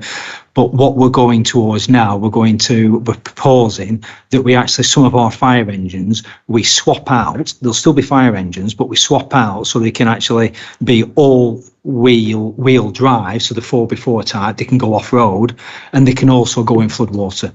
and they'd have more enhanced kit for flooding and wildfires. So again, I think it's fantastic news. It really is a good asset for us to look at climate change regarding wildfire and area-wide flooding.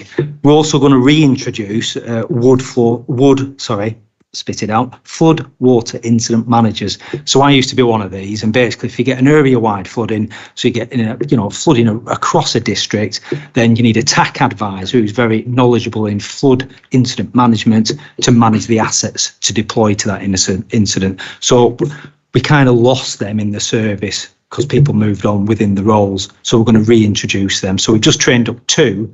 The feedback from the 2 staff who attended was brilliant. So again, we're going to reintroduce them.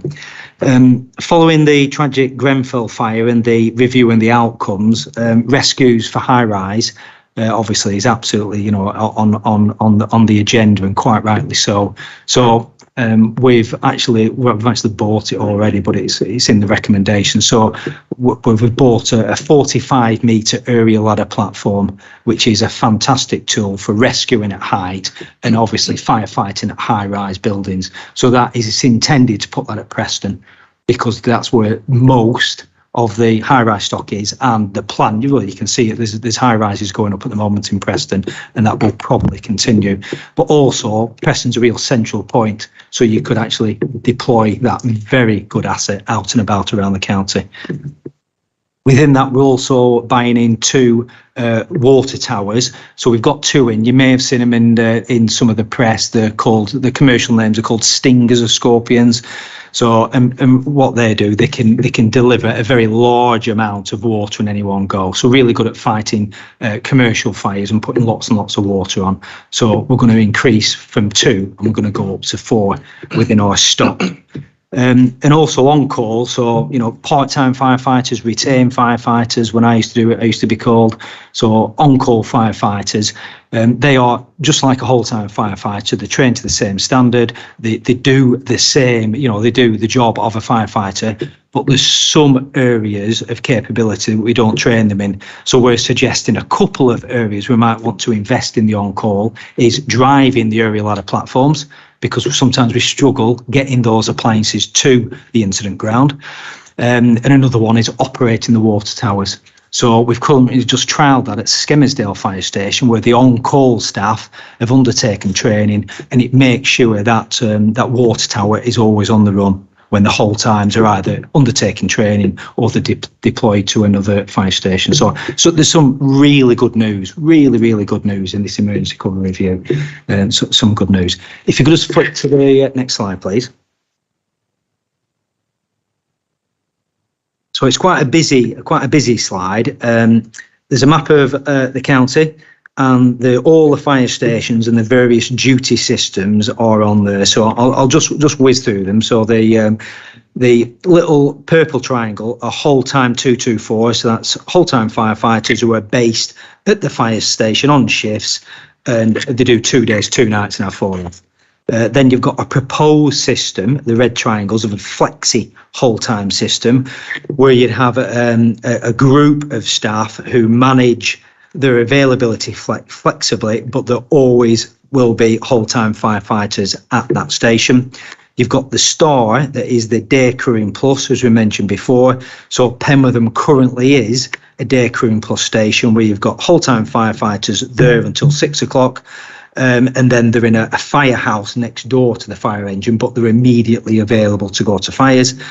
And then you've got flexi day crewing, the green square, and that's where they're there during the day, but at night they go on a call system where they respond from their home address.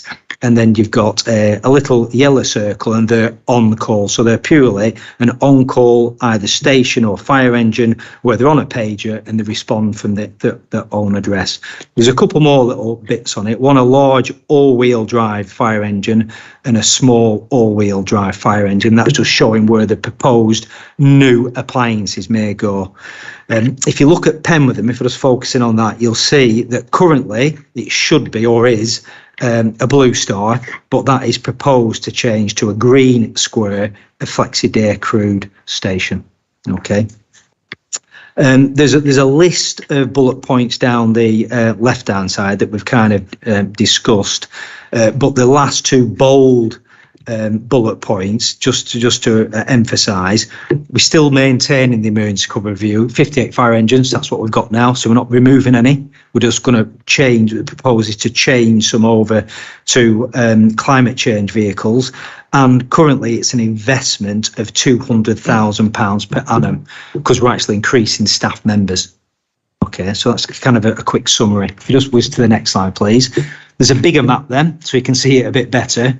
And again, I'll let you look at your leisure, but that's just saying that proposed disposition of the fire stations and the shift systems that we propose during the CCR. And on the next slide, if you can put that up, there's a summary of the proposed crewing arrangements. So the ECR is proposed to run over 3 years, starting in January 23 and the last year being starting in 25 and going over to 26. There's a number of crewing changes throughout the 3 years, but it's highlighted to phase out 2 day crewing plus stations per year over the 3 year period. And I've just highlighted that in the 3rd year, it's proposed to change Penwortham from day crewing plus to flexible day crewing. The bottom highlighted line, overall, there's actually an increase, some good news, there's an increase in 25 whole-time firefighter posts because you're going from a day crewing plus shift of 14 on some of the stations. Some of them stations will be going to a flexi whole-time shift, and that is proposed that 24 firefighters operate that shift. So there's an increase in firefighters across the county. So again, there's some good news in those proposals. If you can just move to the next slide, please.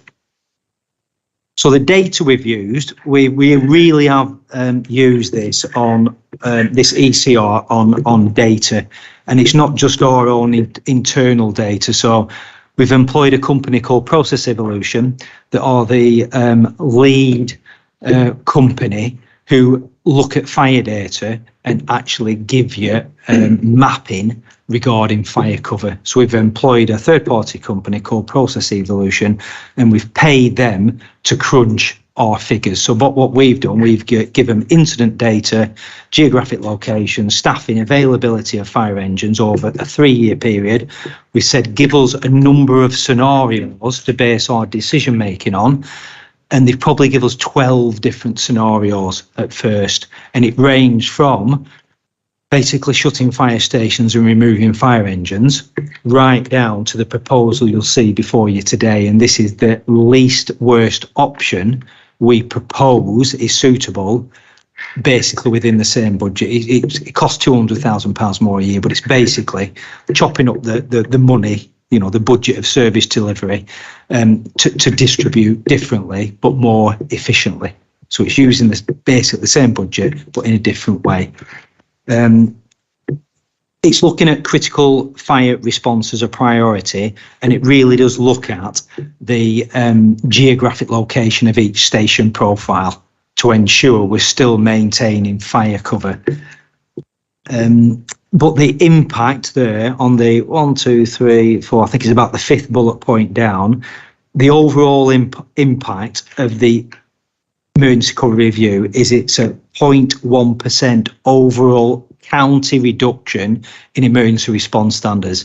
So what that means is Penwortham and St Anne's, when they go to providing nighttime cover, i.e. they're going on call, so instead of having whole-time firefighters available, they'd be responding on a pager. It's a reduction in our, or it's an increase in our response time to get called out to go to a fire or an emergency incident. But county-wise, it's a 0.1% reduction. Okay, I've just highlighted station profiles, and I thought it'd be really interesting if I got Chris, who kind of really dealt with the data and wrote these station profiles, just giving you a quick walkthrough of what the data means specifically for Penwortham. So you've got the copy of the Penwortham data, so I'll ask Chris just to whiz through that if I can.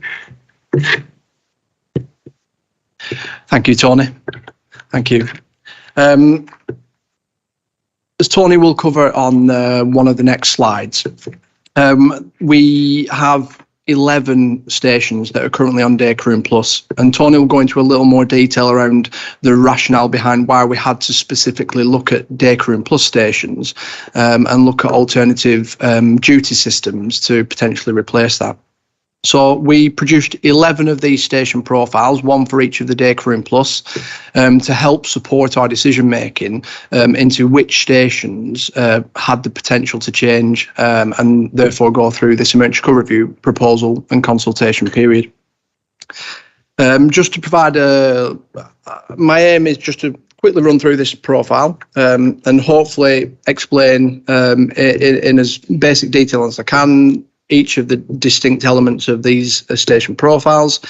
Please forgive me if I drop into any fire service terminology or lingo that you don't understand. Either just shout up and ask me to explain that, or Tony will stop me and then I'll revert to plain English.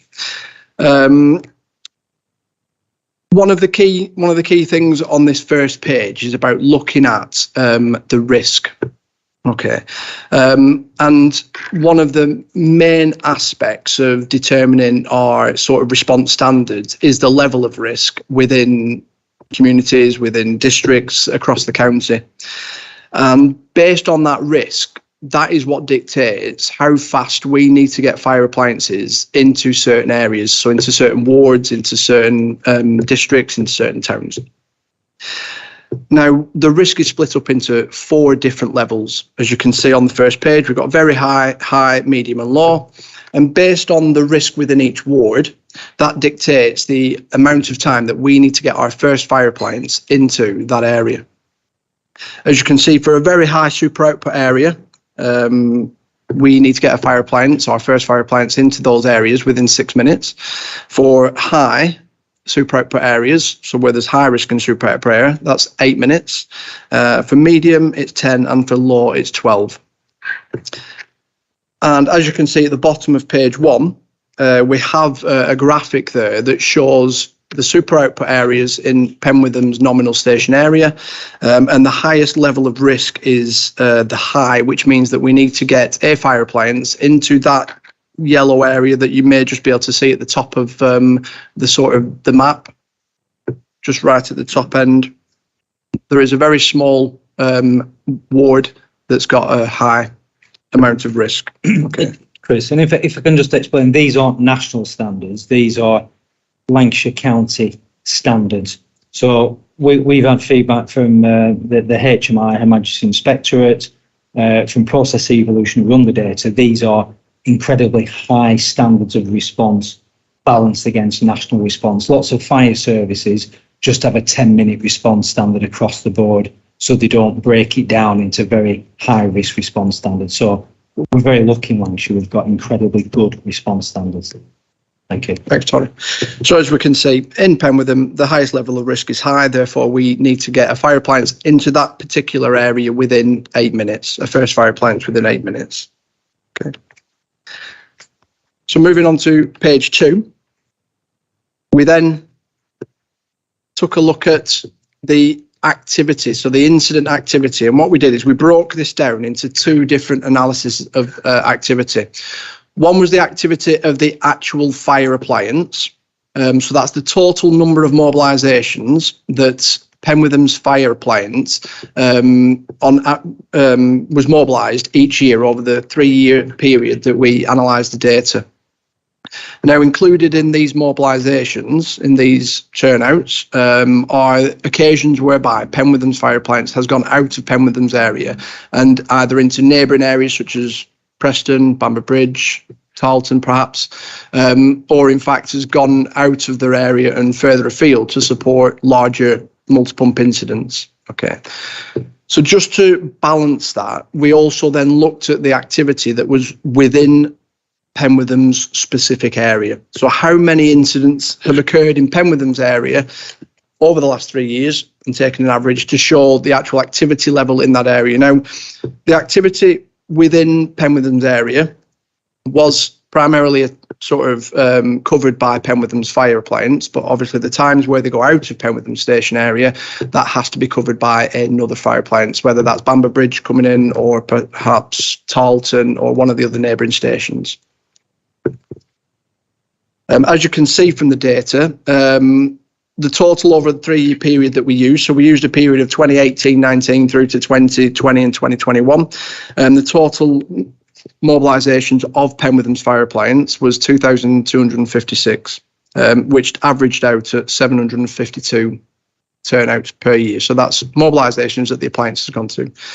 And over the 3-year period, you can see from the graphs that there's been a slight decrease year on year in those mobilisations.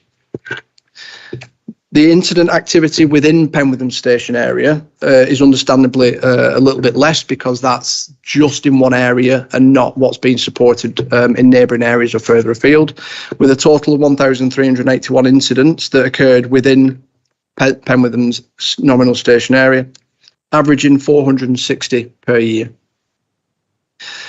And then just to break that down even further, we then started to look at the time of day that the incident activity occurred. And this is fairly consistent across Lancashire Fire and Rescue Service, that we generally tend to see our peak activity mid-afternoon to evening time. So between 2 o'clock and about 7 o'clock is where we see our peak activity. And as I've said, that's consistent across the service. And then breaking it down further, looking at the incident types. So of those 1,381 incidents, the total that happened in Penwortham's area, an average of 460 per year, we've broken that down into the key incident types that Penwortham experiences within their nominal station area. As you can see, over 50% of those are false alarms. So there are times where we've responded to what could be classed as, it could be a domestic house fire. So the initial call, I should just explain, the initial call doesn't come in as a false alarm. The initial call will come in as something like a house fire or something like a cooker or a commercial fire. It's only when we get to the incident and we start to assess the severity of the incident that we then identify that actually it was a false alarm. So of them average of 460 per year, 235 per year on average are false alarms. We've then got just slightly over 20% of those yearly incidents as emergency special service calls. So these are things like road traffic collisions. They could be rescues from entrapment, rescues from water. So that is what emergency special service calls are. As secondary fires, I'm trying to think, perhaps the easiest way to explain what a secondary fire is, it could be classed as non-insurable. So things that would not naturally be covered by insurance, perhaps. Rubbish fires, for instance, refuse, those kind of fires, they constitute as what secondary fires are. And as you can see, 15.6% of the incidents per year are secondary fires. And then we get into the serious fires, the critical fires and the primary fires. So the primary fires generally tend to be those insurable properties, domestic dwellings, commercial buildings, and the critical fire element of that is where it involves risk to life. And as you can see, we average 46 of those per year. And then there is an other classification, so just an incident type that doesn't naturally fit under that. The final graph on the bottom of page 3 is then looking in detail at the critical fires. So the critical fires, these are the fires that involve people within Penwortham station area. And within this graph, it shows all of our whole-time fire stations. So all of our whole-time fire stations, from our busiest being Blackburn, right down to our quietest being Rottenstall. And out of them stations that you can see there, 11 of those are day crewing plus. And just to sort of try and help understand the data and how the data led us to make the proposal to change Penwortham to flexible day crewing, we've got Penwortham towards the lower end of the activity of critical fires on average per year. St Anne's slightly below it, which is another day crewing plus station. which is the other station that's been proposed to move to flexible day crewing. And then we've got Bamber Bridge below that and Rottenstall, which are also day crewing plus stations. And these data profiles that we've produced for each station, which I'll get to on the last page, just provides a rationale as to why Penwortham and St Anne's were the two stations chosen to become flexible day crewing. Moving on to page 4. So understandably, we want to try and somehow evidence and demonstrate and illustrate what the impact of changing Penwortham from day crewing plus to flexible day crewing, would be. These images that we've got will show based on blue light. So these are not normal road speeds. We have the ability to analyse the blue light road speed of our vehicles. So it gives us a realistic estimation or calculation, should I say, of where our fire appliances can get to. Obviously, there are varying factors that influence that, such as the traffic lights being on red and fire appliances perhaps having to slow down for those, or traffic jams, congestion. But based on the data, you can see in that very first image, that is illustrating where Penwortham can get to when they are in their what would be almost on-call hours, so the overnight hours. So that's with the delay encountered from being at home to getting to fire station, getting on the fire appliance, and then proceeding to an incident. And that illustration shows where they can get to within a total of 8-minute runtime, because that's the highest level of risk in Penwortham's nominal station area. As you can see from that illustration, and if you want to flick back to the first page, doesn't quite cover the high risk super output area. So as a result, and to support the proposals, we've illustrated on the bottom of page 4 that shows Penwortham Bamber Bridge, where the neighbouring fire stations can also reach. And that image on the bottom of page 4 illustrates that the high risk area can be covered within 8 minutes, which is our response standard, by Preston. So it's just to illustrate that the high risk super output area, which is the highest level of risk in Penwortham, can still be covered, or is still covered, by a fire appliance during the hours of darkness. Moving on to page 5, the images here are literally just showing the distances from the next nearest station. One to the boundary of Penwortham station area, and another line, which is the solid blue line, to what is the centroid, the central point of Penwortham's nominal station area. So as you can see, for Preston to get to the boundary of Penwortham station area, which is close to that high risk area, it would take 4 minutes and 5 seconds for Preston to get to that high risk area in Penwortham. And to get to the centre of Penwortham, which is low risk, which requires a 12-minute response standard, they can meet it in 12 minutes and 2 seconds.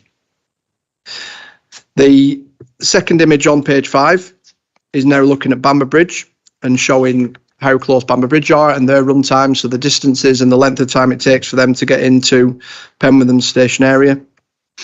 And as you can see, for Penwortham to reach the boundary of Penwortham station area, it takes 5 minutes and 31 seconds. And based on the routes, the quickest routes, so these are based on the quickest and the fastest routes into the area, Bamber Bridge can get to within Penwortham station area in 5 minutes and 31 seconds.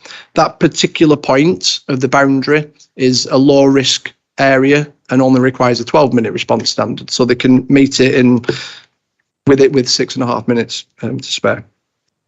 And then they can get to the centre again of Penwortham station area in 11 minutes and 14 seconds, which again is under the 12-minute response standard.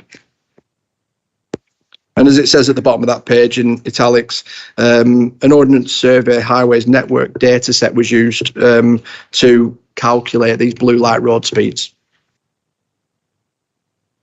And on the very last page is essentially the rationale. So based on all the data that we collated and populated within the 11 station profiles, the final table on the final page is the justification for selecting Penwortham to move from day crewing plus to flexible day crewing. As it states there, which I've already mentioned, the greatest lower level super output area at risk requires an 8-minute response. And as we can see from the data, we can maintain that response standard. The average of 460 incidents in the station area, in Penwortham station area, is comparable with the other stations operating a flexible day crewing duty system. Penwortham does have the lowest percentage of critical and primary fires across all of the 11 day crewing plus stations at 9.92%. And it also has the second lowest percentage of nighttime incidents. So this is key because obviously as Penwortham is proposed to move from day crewing plus to flexible day crewing, there were 2 stations selected and it was the 2 stations with the lowest nighttime activity that was selected. Sorry to interrupt you, Chris. Yeah, Have you finished now? Yes, Yeah. sorry. Just going to take a question from Councillor Adams. He's just got his hand up, if that's okay. Of course, yes. Thank you, and thank you, Tony and Chris, for that. I was just wondering, Chair, and obviously go through you. I want to try and maximise the opportunity for members to present questions. And would it be possible on your approval if we could take the presentations as read by members, and then we can ask questions on that, if that would be feasible?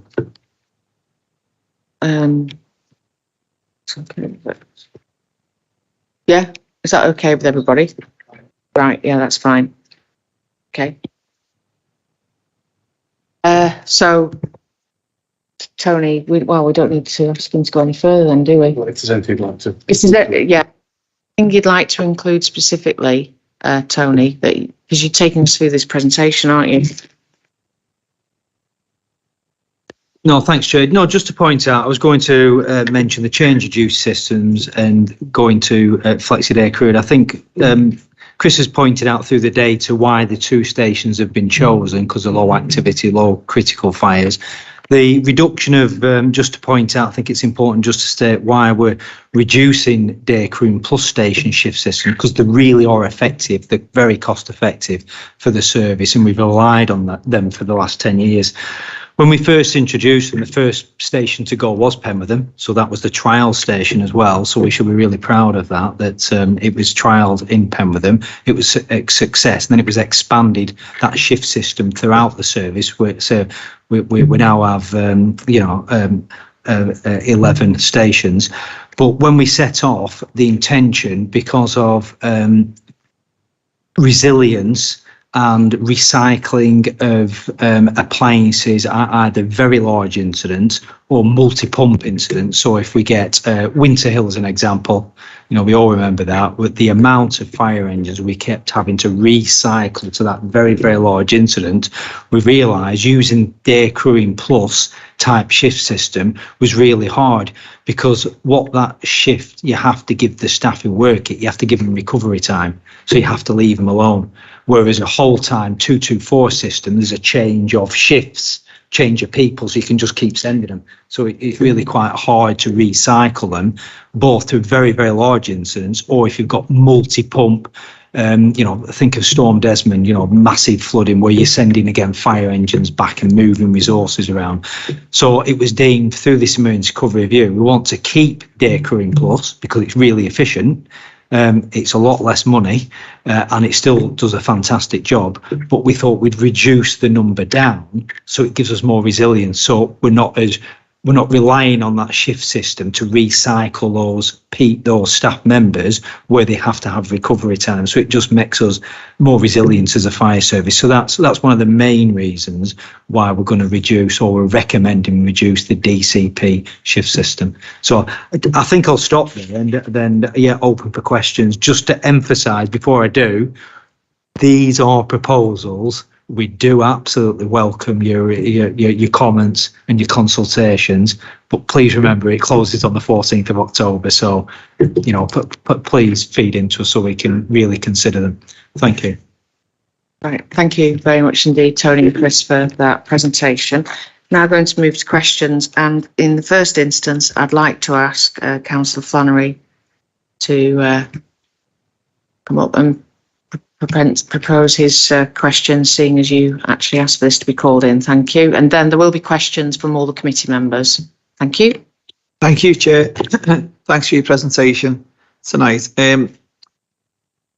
Historically, Penwortham Fire Station was upgraded to a full-time station from an on-call station due to the highly publicised fire death and the fact that the first response times could not be met in the areas of the south and west of Preston.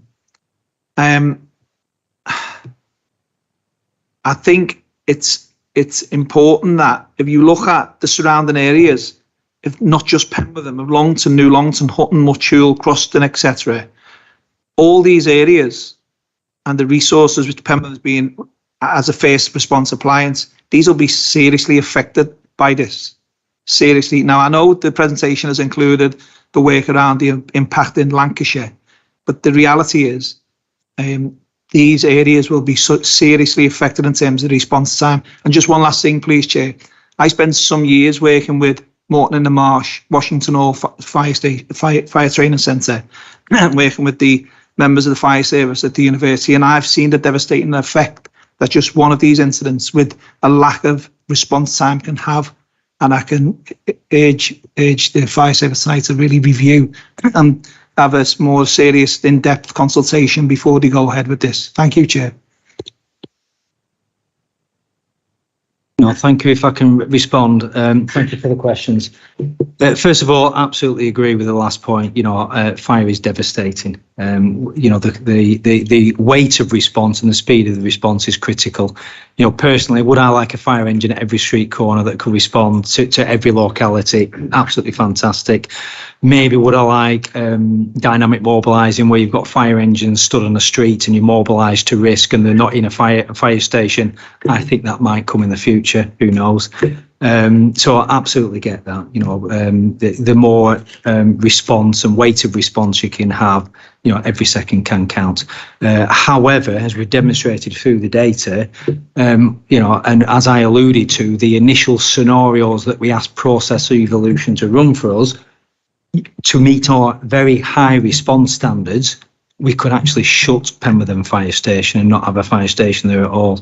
And obviously that is not a recommendation we want to go anywhere near, and it will not be a recommendation. But you could shut Penwortham Fire Station. We could still meet our response standards with the surrounding neighbouring whole-time pumps.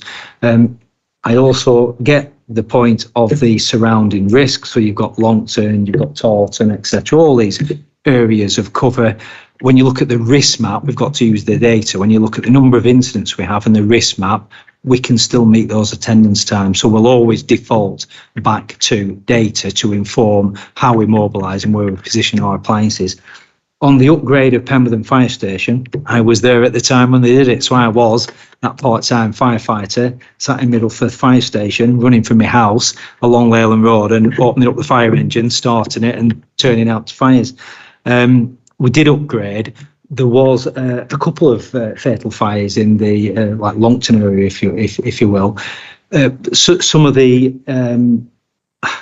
again, knowing those fires personally, a speedier response wouldn't have made any difference to those fires. But the main reason why the station was upgraded was because Preston couldn't meet its critical attendance times to its high risk areas of commercial risk. So that was, if you remember, BAE on Strand Road and Alston across the road, the two big factories. So there were huge commercial risks, and Preston Station couldn't meet attendance times to those commercial risks. So that was the main reason why Penwortham was upgraded to whole time. Thank you. Thank you for that. I'll take Councillor Will Adams next. Thank you. Then Councillor Sharples. Thanks, Chair. Thank you for your presentation. Thank you for the hard copies as well. It makes it so much easier. Please, could you talk us through how you are consulting on the proposals? Yeah, how we consulted. Yeah, we've got a list of stakeholders that we've really considered. So we've just done a number of over the last couple of years, some very big pots of work. And Chris has worked on these. So one was the community risk management plan. So how we look at how the risk and the community and what we put in place. And through that, we mapped out all the stakeholders that are involved, from commercial businesses right down to each district, if you will, and the stakeholder engagement. We've also undertaken our strategic assessment of risk that looks at every risk site in Lancashire and how we respond to that. And again, the stakeholders involved. So we've mapped out a huge list, hundreds and hundreds of stakeholders, and we've contacted them directly and asked for consultation. We've also then put it on our website, and we've also gone through Lancashire Resilience Forum, etc., to engage with, this is externally, with our stakeholders. Internally, we've gone to over 20 fire stations and engaged directly with staff members. We've obviously gone down to Penwortham and had a number of meetings with the crew down there to explain the proposals. And as I said, we're really pleased that we've got 1,000 responses, because 1,000, again, I'm no consultation expert, but we've actually employed a consultation company called Pearson's Insight, and they said if you get to 1,000 consultation return, it makes that data very meaningful. So we can write you a report and say, you said this, actually your consultations return say that, and these are the real issues you need to consider. So the process of consultation, what will take place after the 14th is closed, we'll get Pearson's Insight report. We'll look at that, then we'll write a report for recommendations to go to our executive board. That then will go to our combined fire authority planning committee in November. They'll scrutinise it, and then after that, final recommendations will go to our combined fire authority in December for sign off. So again, I'll go back to what I started. These are proposals. We'll really listen to the consultation, and if the consultation shouts loud and clear, and also supports argument within the data, things will most likely be amended. Do you mind if I just No, add to that? not at all. So just to add to what Tony has said, we have a consultation strategy that our corporate communications team have developed. And as part of the stakeholder analysis, we've looked at how best to engage with all demographics across Lancashire. So we've used a variety of different avenues, such as In the Know. I think that's quite a well-known sort of neighbourhood community forum. We've tried to take account of, like I say, of all demographics. So we've put a lot of literature in libraries, physical hard copies in libraries. We've tried to use social media. We've tried to use as many different avenues as possible to try and reach every different demographic that we've got. And as part of the consultation process, working alongside Pearson's Insights, they've provided us with midterm consultation reports that have given us some analysis on the demographic responses. And then obviously as part of our consultation strategy, we've responded to that. Early indications is that we've had quite a significant uptake in consultation feedback from 44 upwards, age 44 upwards. So we've then adapted our consultation strategy to try and target the 16 to 44-year-olds to try and encompass everybody and get the most holistic response we can. Okay, thank you for that, Councillor Adams, and then I'll take Councillor Fulton. Thank you, Chair. Yeah, I just want to start by saying, I think with the utmost respect to you guys and to the team on the ground for the work that you do. I think you've been put in a difficult position here, personally, but I have got quite a few questions on the back of your presentation, so thank you for that. We've already alluded to the fact that Penwortham was upgraded, and Tony, you kind of mentioned the fact that was because of Preston's inability to meet the demand. So I presume now that we're talking, or potentially talking, about the proposals to downgrade Penwortham, Penwortham, presume there's obviously been an upgrade in Preston's capability in meeting its needs. No, thank you for the question. The upgrade is still Preston Station. It's a pump, 2 fire engine, whole time station with a number of specials, special appliances as well. It's always been like that forever. I used to work at Preston, and it's always been a big city station with lots of specials because of the risk and because of the training that's undertaken there. The thing that's changed is not the staffing or the appliances at Preston, is the risk south of Preston. So them 2 big factories are there no more. So the risk in that area is reduced.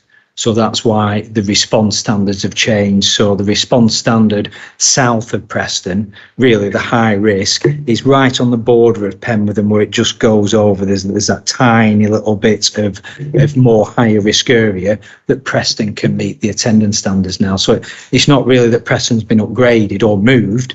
It's just that the risk has changed over the years. If I could just add, I think potentially changes in infrastructure as well have helped appliances respond a lot quicker over the last decade or so. Technological advances in the equipment that we use, the efficiency of our appliances. There's a number of different factors that have obviously enhanced Preston's ability. Bamber Bridge, the station, is a fairly new build station that has also probably been built slightly close to Penwortham. So there have been some changes since the upgrade from on call at Penwortham to whole time that have resulted in better response time. And just to add, just Bamber Bridge at the time when Penwortham was was on call, Bamber Bridge was an on call station as well. So they both got upgraded at the same time. So Bamber Bridge is still being kept as a whole time station. Okay, thank you. So just to be clear then, there's no change in terms of service delivery from Preston from what it currently has or has had historically. Yet we're going to see a reduction in the service at Penwortham based on the risk from the data that you supplied. That for me is quite concerning, and I think I'll come to it later, some questions about the data and that associated risk with that. And I think residents will be quite concerned about the fact, that associated risk is, as you say, Tony, is very close to being potentially high risk. So thank you, Chair. Okay, thank you for that, Councillor Adams. I'll now take the question from Councillor Coulton. Thank you, Chair. Lockdown was mentioned that we might be, slightly less, with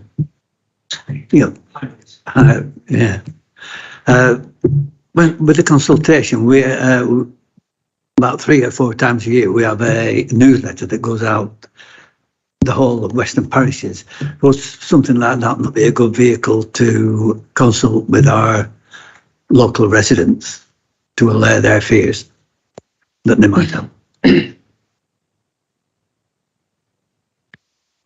No, absolutely, Councillor Coulton. It will be a very good vehicle. As Chris explained, we've tried to map out our stakeholders and the avenues into the communities, but some will have definitely missed. So it would have been a good opportunity. Yeah, I'm meeting with our officer, our local officer tomorrow, so I'll ask him to contact you. No, please do.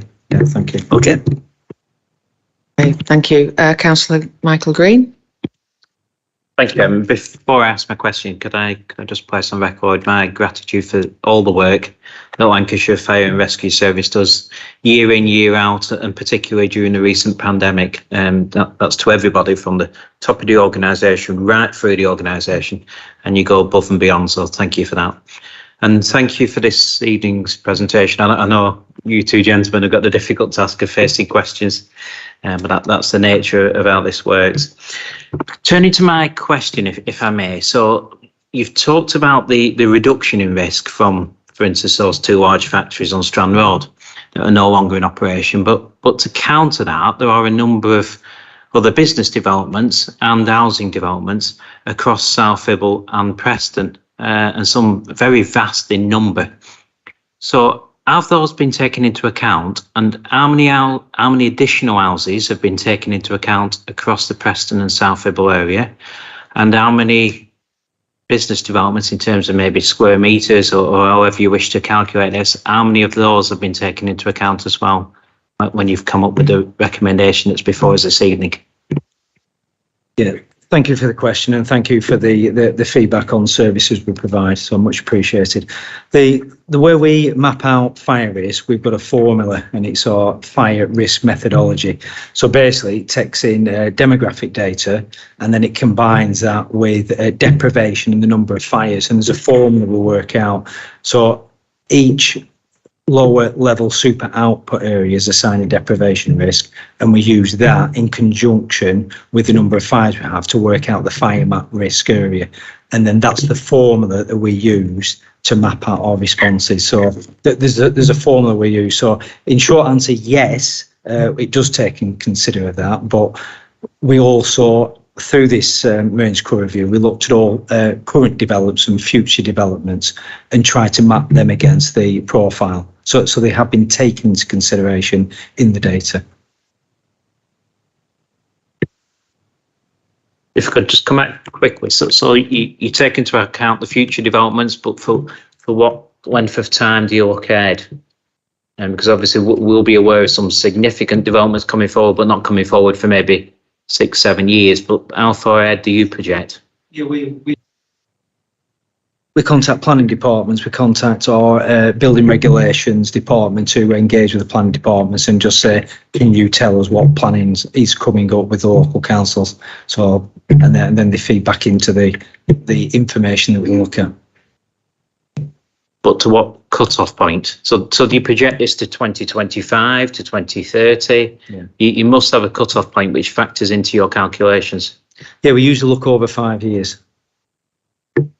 Right, I'll take Councillor Will Adams and then I'll take Councillor Unsworth. Councillor Adams. Thank you, Chair. Yeah, just around kind of the developments which may or may not have been factored in, because of Penwortham's strategic location and with the developments which we're seeing in neighbouring Preston, Penwortham response time will probably be the first appliance on site to the south and west of Preston. And with the increase in high-rise buildings and the associated risk with them, and we've obviously seen that from the horror at Grenfell, do we really think reducing the provision of fire cover at night at probably the most vulnerable time is a worthy thing to do? No, thank you. I refer to the question answer I gave before, really, that the best provision is have as many fire engines as you can across the county.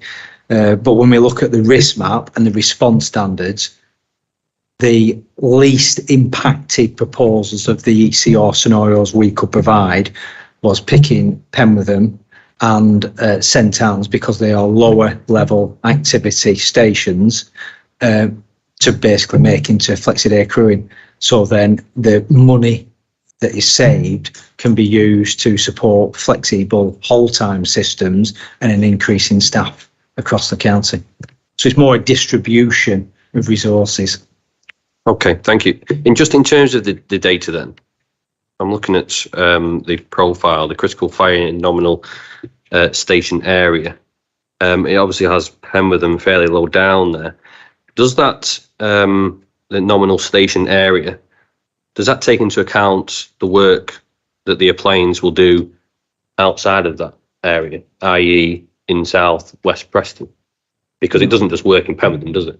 No, there's two, and I'll let Chris add to it in a minute.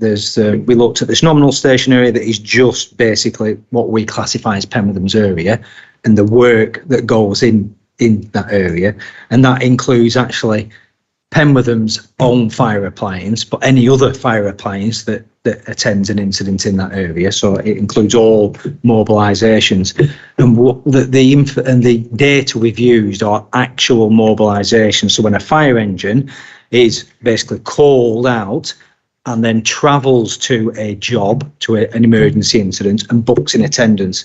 So there's lots of other activity that sometimes a fire engine undertakes, standbys, going out. It basically just gets turned back. So mobilisations that don't result in any work haven't been included.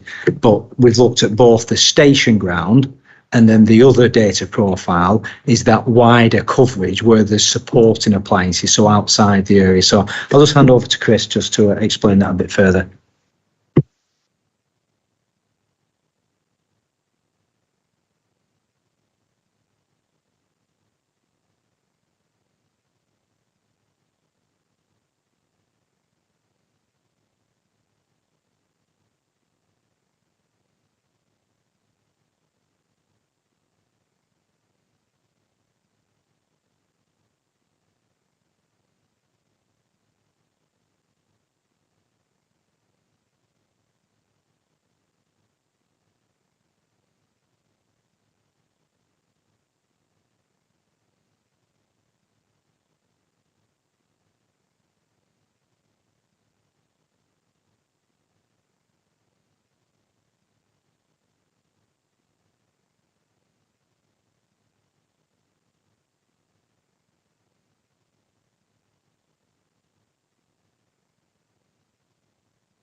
Happen within Penwortham Station area, although it's not on here, won't be entirely covered by Penwortham's fire appliance. They will have been supported by other fire appliances from, like I say, neighbouring stations such as Leyland and Bamber Bridge.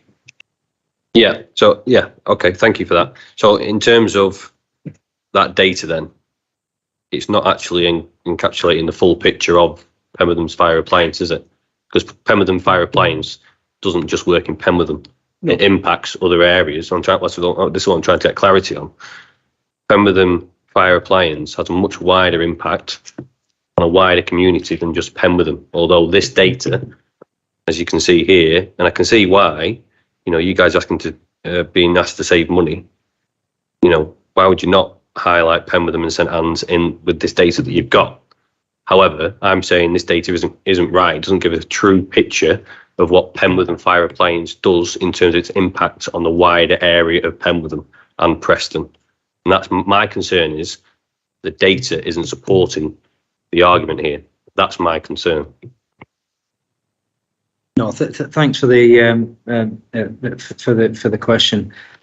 What Penwortham does, and you're quite right, is Penwortham is a support appliance to other neighbouring stations. So, say there's a fire in Preston.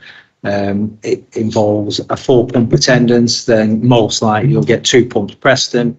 You might get one from Forward, you might get one from Bamber Bridge, you might get one from Penwortham, and they all mobilise together to sort out the incident. If it grows to a 10-pump incident, then obviously more appliances are sent from further stations, if you will, to make up that initial predetermined attendance. That's what happens right across the county. So, Penwortham support Preston, Penwortham support Taunton, Leyland supports Chorley. So because of that mobilisation, it does happen where you mobilise outside your area. With the dynamic cover tool that we're buying in, hopefully that will make those mobilisations more efficient. At the moment, mobilisation is done on station boundaries, risk. We inform North West Fire Control. It goes onto what we call our IRS system, and then it goes on a mobilisation system. So then we can mobilise the nearest appliance. We mobilise it via basically GPS. So if there's a appliance mobile, it gets mobilised to the incident first. But for data, we always have to use a fire engine sat in a fire station to work out basically our attendance times. So we use static data, not actually mobilisation, dynamic data at this time. But you're right, Penwortham Appliance does support other station areas. And thank you. That was my point really, in terms of fire sort of Apologies. Sorry. Thank you. Yeah, I mean, that kind of just illustrates my point in terms of if there was a fire over the river in Broadgate, probably the first appliance on scene, depending on other situations or other emergencies, would be Penwortham. And I absolutely get the need for efficiency. Unfortunately, I know you're forced into that, and that's another debate altogether. But I think in terms of efficiency to the general public, to the community of Penwortham, and to the wider community that the Penwortham fire appliance supports, I don't think there will be a lot of support in terms of further efficiency in relation to potentially lives being lost because of the downgrade of Penwortham Fire Station. So I think it's important to highlight, and I'm disappointed to see that it's not in the data, the actually the kind of the significant importance that Penwortham provides in supporting other areas of not just of South Ribble but also of Preston, and that for me is why I find it difficult here in terms of having this data and not having the full picture. I think if we had that, I think the decision for me would be a lot easier than what I have now in front of me. So again, I don't want to take up everyone's time, so I've got a few more questions. I'll leave it till later, Chair. Thank you. Please, yeah. Thank you for that. Councillor Unsworth. Thank you, Chair. Thank you, Tony and Chris, for the work that you do as well. That's your report. I've actually got a couple of supplementaries that one of them is just a quick one really, which is the data shows a number of activity during the evening, but it doesn't actually show us fatalities and how people are affected at night more than during the day, I presume, rather than just the numbers of activity. I was wondering whether that would be important data to consider as well. The second supplementary one was about new properties, which I believe set fire more quickly once they're ablaze. I wondered whether that was taken into mitigating risks, it factored into the risk assessment. And my third question, which is the proper one I've got down, is that seconds count with regard to responding to fire, and 2 minutes and 47 seconds on average potentially. How much will it potentially increase casualties and death? Thank you. No, thanks for the questions. Quite a number of questions there. First of all, we based our data on critical fire. So if there's just life involved, so if it's you're called and there's someone in the property, that could be a serious fire, or it could be a fire where they're in the property and there's been a house fire, but they've not been a serious casualty. So we have considered that within the data, and that's one of our main data sources about critical fire attendance. With the new properties, the only, I think, building, methods of construction have changed dramatically, from traditional brick and slate houses or you got the, very, very thick walls, you've got separating walls, fire separation, building regulations, new houses are built to a standard. The only issues really we've come across a lot with new builds is if they're timber framed. So if the timber frame builds, especially during construction, believe it or not. So if there's a fire when they're not finished, they can go up absolutely like a Christmas tree. They really are, very quick to catch fire. So I wouldn't say new houses are more fire risk because they're built to fire standards and building regulations. But if they're timber framed, and especially doing construction or maintenance, then they can be more of a fire risk. And was there another part of the question I've missed? I'm just trying to think.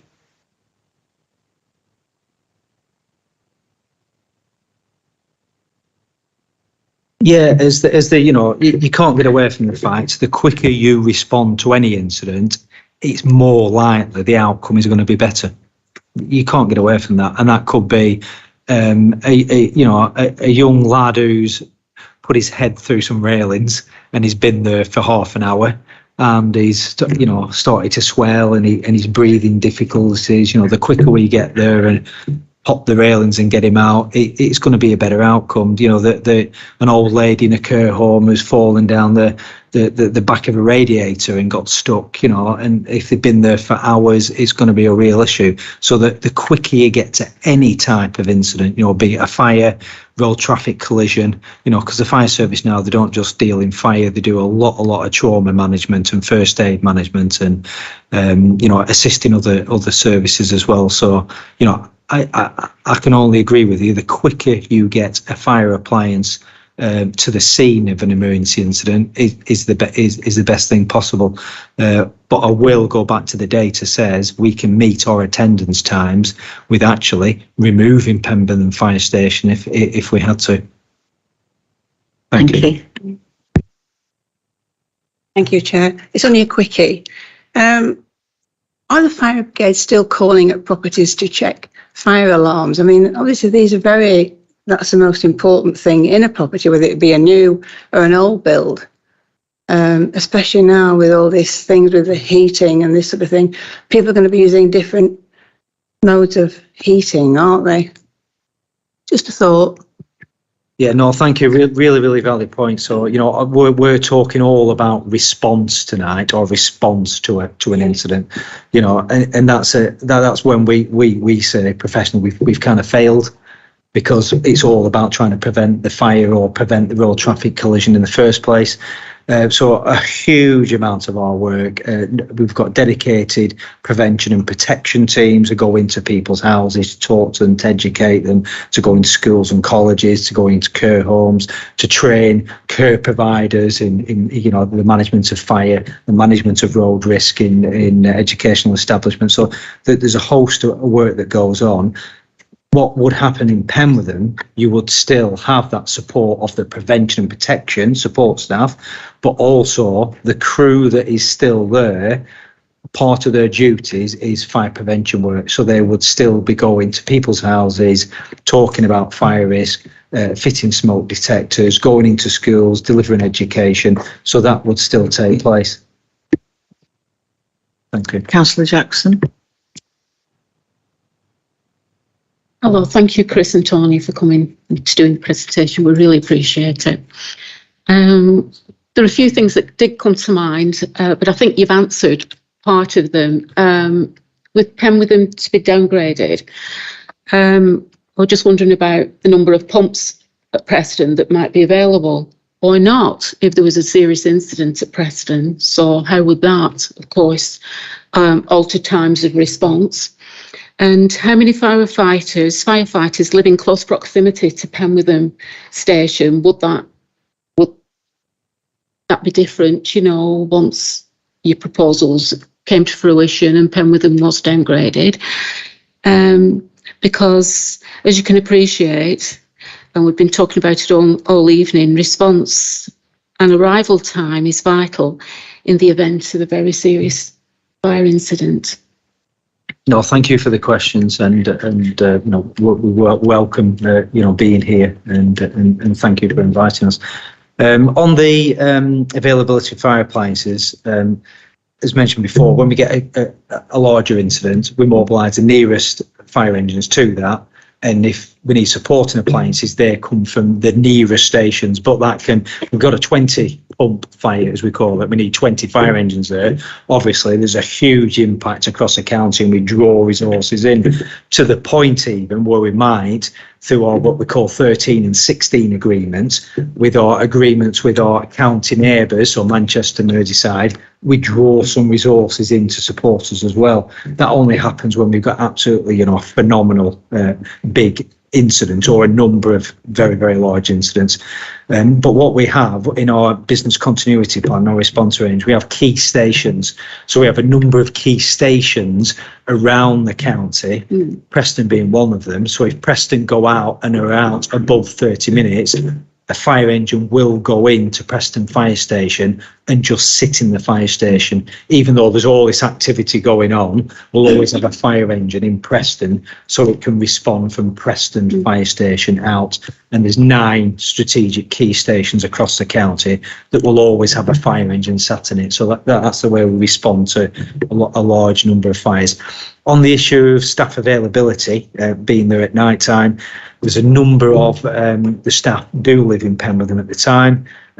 There's not enough, and there's one of them sat here in the room now. You know, welcome his attendance here. There's a number who don't, and we'd have to work with the crews and the rest of the basically the staff in the service to try to provide people and relocation packages, etc., for people to live within a 5-minute response of Penwortham Fire Station. Right. Currently, does that exist? So do we have staff who live, especially the crew that's there now, do they all live within 5-minute response? Absolutely not. So that's something we'd have to work through with our staffing across the county to make that provision happen. Because that's really important. Yeah, and that's why it's been put in year 3, basically, because we know it's dead easy saying, but it's very, very hard to do. Can I just... Yeah, of course you can. If I can just add, in relation to your first question about the cover, as Tony's mentioned in the earlier slides of his presentation, one of the other proposals is to introduce a piece of software called the Dynamic Cover Tool. And what that does is it looks at our risk, much like we've demonstrated in the station profiles, it looks at the risk in the area. And when we do have multi-pump incidents or we have spate conditions where we're particularly busy, say through flooding or wildfire events, the Dynamic Cover Tool is a new piece of software that will enable us to effectively position our resources around the county so that we can still maintain and respond to all of our response standards. One question. One thing that came to mind then, I just wondered how much pressure might be put on the fire service by reduced funding? And it's why we're looking at the proposals today. Funding's a huge issue. So, you know, we're trying to use our budget, our current budget, for service delivery. It's probably about 30 million. We're trying to use it in the most efficient way we can to provide the best service. And go right back to the start of the presentation. This was the option that give us the best bang for the buck, if you will. So looking at I know it's a 0.1% reduction across the county, but when you're homing on Penwortham as a district, it absolutely has an effect, because you can't get away from the fact you're reducing or you're increasing your response time at night. But when you look at the county provision, it's the best provision we could propose with the budget. So absolutely, if we had more money, we'd do other things. And if I might just add, obviously amid these budgetary constraints that we're sort of facing, for us to be able to deliver an emergency cover review that maintains all 58 fire appliances, whilst adding a further investment of £200,000 per annum on average, and also in unprecedented times being able to increase our staffing establishment by 25 firefighter posts, it's not something that's been commonly heard of in the fire sector over the past decade or so. Last question. Just one. Right, okay. Quick we are one. running out of time though. Yeah. But Is there a level of pay? Is there different pay for different officers? You were talking about drivers at the beginning. Would they be paid and their duties different than a full-time firefighter? Are there 2 levels of payment? No, there has been talk nationally about skill-based competency and about a payment with an additional skill. But in Lancashire, a firefighter is a firefighter, and whatever skills and training they're given additionally on top of the normal, response, fire, road traffic collision, prevention work, then they're just happy to do it. The only differential in pay is for working the day crewing plus system. So if you work day crewing plus, because it's such an efficient system and we're using less personnel to do it, and they're actually working a shift system, and then they're stopping in the firehouse next door, so they're basically away from the home a lot longer than other staff members, they get a 32% enhancement on top of a firefighter's wage. So they're probably the best paid firefighters in the country, but it is still such an efficient service for us to use, because we're using less staff members to actually staff that fire engine in the fire station. Right, okay. There's a list of people waiting to ask questions here, I'm afraid. So if anybody, I've got a preset list here. If anyone's got any further questions, I'll bring you in at the end. Okay. So next I have Councillor Thelborn, then Councillor Green, Councillor Campbell, Councillor Walton, and Councillor Thelborn again. So Councillor Thelborn.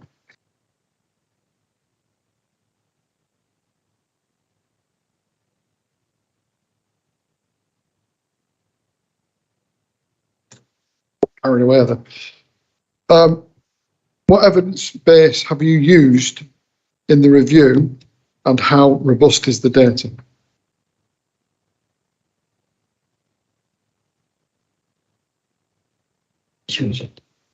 Oh, sorry.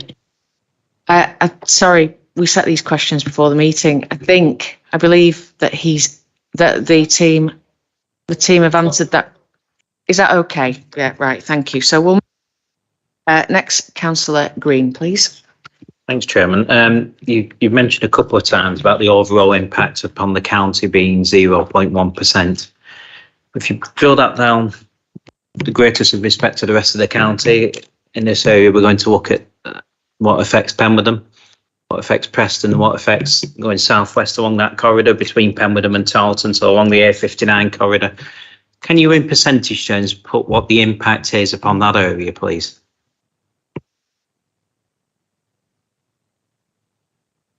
We can, unfortunately, we don't have that document to hand. So Process Evolution, which is the independent third-party specialist that did a lot of so we provided the data to them. So we hold all the data. They're specialists that can do all the scenario modelling, all the mapping, all the sort of forecasting.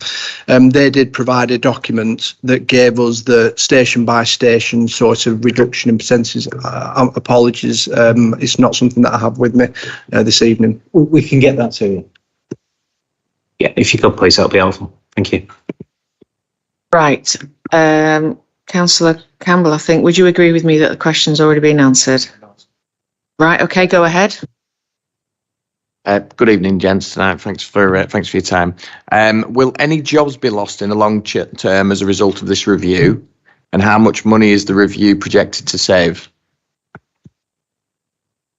Interestingly, as we started saying in the presentation, it actually increases staffing by 25 whole-time firefighter posts across the county, and that's because you're removing some shifts that only have 14 firefighters on, but you're actually increasing some stations up to 24.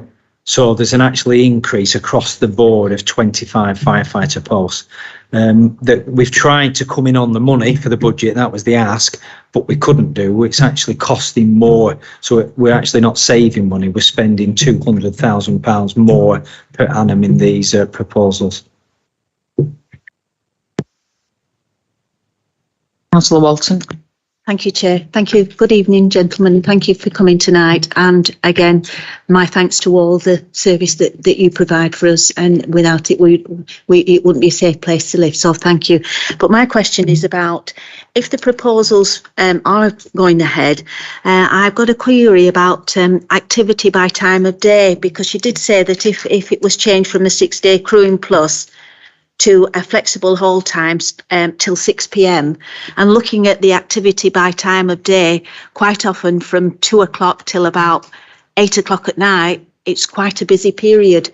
So is the 6 p.m. set in stone, or could that be reviewed? Because to my mind, it would be better for crews to be deployed till at least 8 o'clock at night.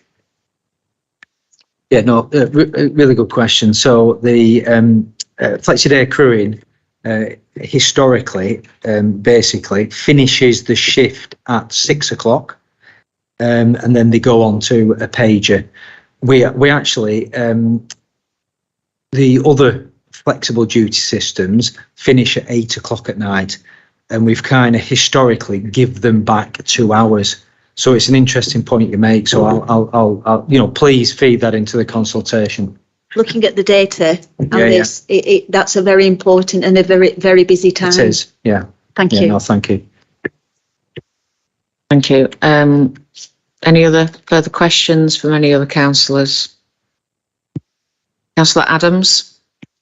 Thank you, Chair, and apologies for my my constant voice. Yeah, no, just a few things. We talk about the or you've talked about, guys, the strengthening of the environmental aspect in terms of emergency response to that, i.e. flooding, wildfires, etc. You know, Penwortham is quite strategically important in that, really. So it's, you know, it has boat operators, the swift water rescue. I've got concerns about the impact on that and whether that is actually enhancing that or not. In terms of the funding, I think it's quite difficult to understand that this is actually costing money, but we're actually going to see a worsening of response times. Again, for me, I would question that of, well, is that really the best thing to do? I think as representative of our community, I think those questions are legitimate ones to ask and to actually get clarity on. And I think the question, through you, Chair, I think, you know, the amount of questions that we've had tonight, and I've still got quite a few that I've got that can't be answered. And again, the strategic importance of this, because this potentially could mean that South Ribble does not have a full-time fire station or fire appliance in the whole of the borough, which I think is strategically very important to all our residents. And I think it actually, excuse me, I think it actually probably could have its own meeting. And I'd like to see if we could, with support of obviously the committee and you, Chair, if we could ask the Deputy of Lancashire Fire and Rescue to actually come along and answer more questions on it, because for me, I think there's a significant amount of questions still to be asked. And the impact that this could have on residents of South Ribble and our wider area, I think that is a very respectful thing to do. Thank you. The officers just brought to my attention the consultation closes on the 14th of October, which is Friday. I would still like to question the person who's in charge, and with the greatest respect to you guys, I really do appreciate you coming. I think the person who's running this consultation really should be here presenting that to the local authority, which it's really going to impact. Could I just come back, Chair? Sure. Yeah, a number of points. First of all, yeah, my boss is the Deputy Chief Fire Officer, Steve Healy. I'm the area manager who's basically, I have led the ECR, so I have led this emergency call review, probably know the data, and especially supported by my corporate planning and intelligence officers. You know, we know this absolutely inside out, but I acknowledge that my boss is the Deputy Chief Fire Officer, but I am responsible for delivering the emergency call review. On the strategic importance of Penwortham, yeah, the Penwortham station has a boat. It's our DEFRA boat, so it responds in county, but if there's an incident out of county, it will respond out of county as well, and obviously we'll have arrangements to put people back in place if that happens. That boat won't move, it won't change, it'll still be at Penwortham. It just at night time there will be a delayed response on mobilising that boat. We do have two other boats, where we have one other boat at Preston that's available immediately, and we've just bought in a third boat as a reserve boat, so we're actually increasing our boat cover for the county. But you're absolutely right that Penwortham does have you know, a strategic importance for boat operation and swift water rescue. If I can just add to that, what's been running concurrently with this emergency call review is a review of all of our special appliances, and Penwortham, as you rightly say, is a swift water rescue team. It does have a boat, and as Tony's mentioned, it's our DEFRA capability, which can go out of county. As such, as part of the specials review, the proposal is that Preston, who is the other station that has a boat, will also be formally recognised as a swift water rescue station. So although we'll be maintaining the swift water rescue capability at Penwortham, we're actually enhancing our swift water rescue capability and boat capability by formally recognising Preston as a swift water rescue station.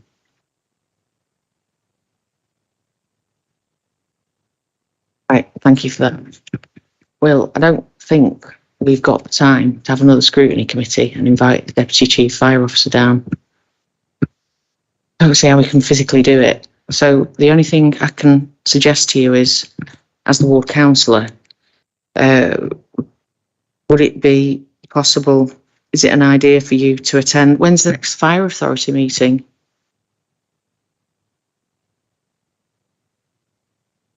Just trying to think when the next fire authority meeting will be. It will. We've got 7th of November, I think, 21st of November, and then 19th of December. Yeah, not the full authority meetings. Not yet. Is November and then December.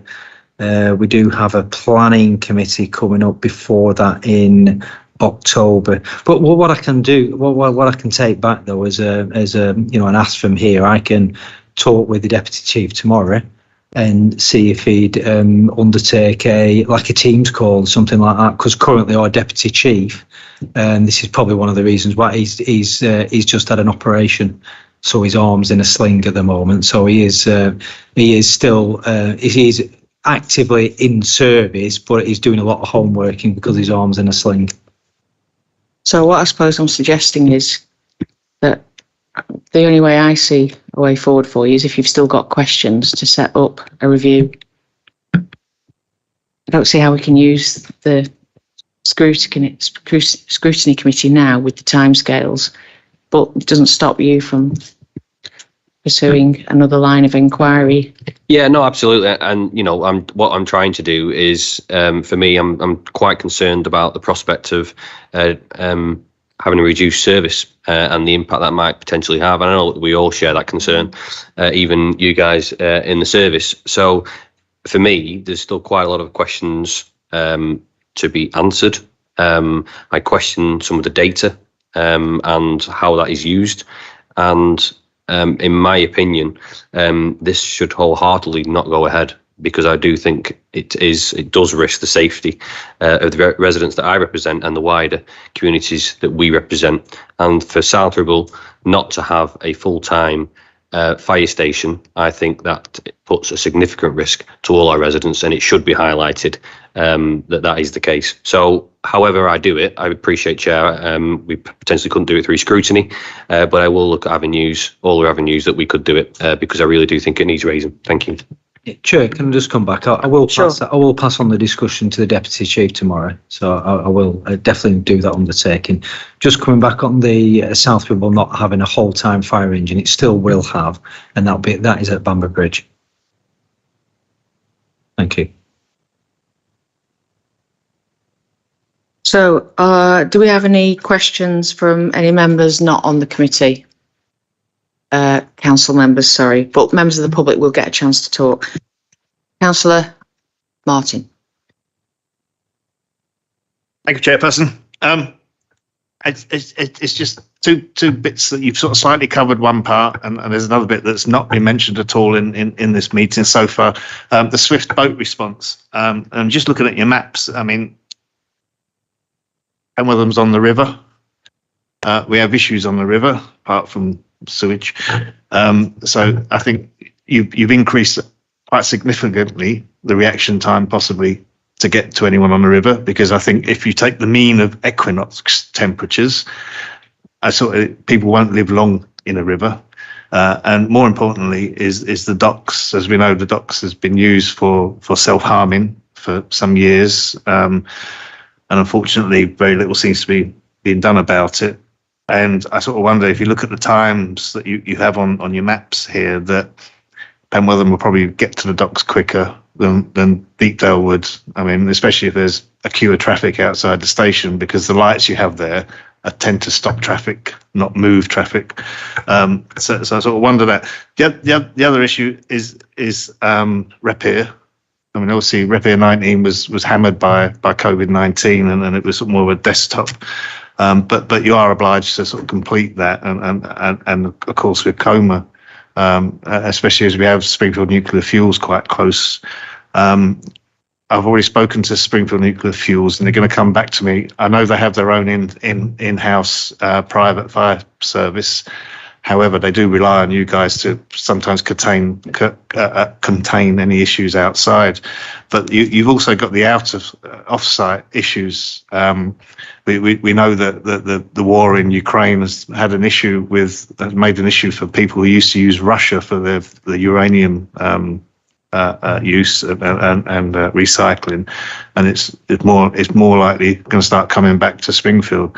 The issue is probably not the uranium, as you know, it's the hex, and that will be travelling possibly through South Ribble, and I'd imagine it will travel at night to save time, traffic, and risk. So I just wondered, how have you spoken to Springfields? Have they commented to you about what they've done? Because we're still waiting for a response for them.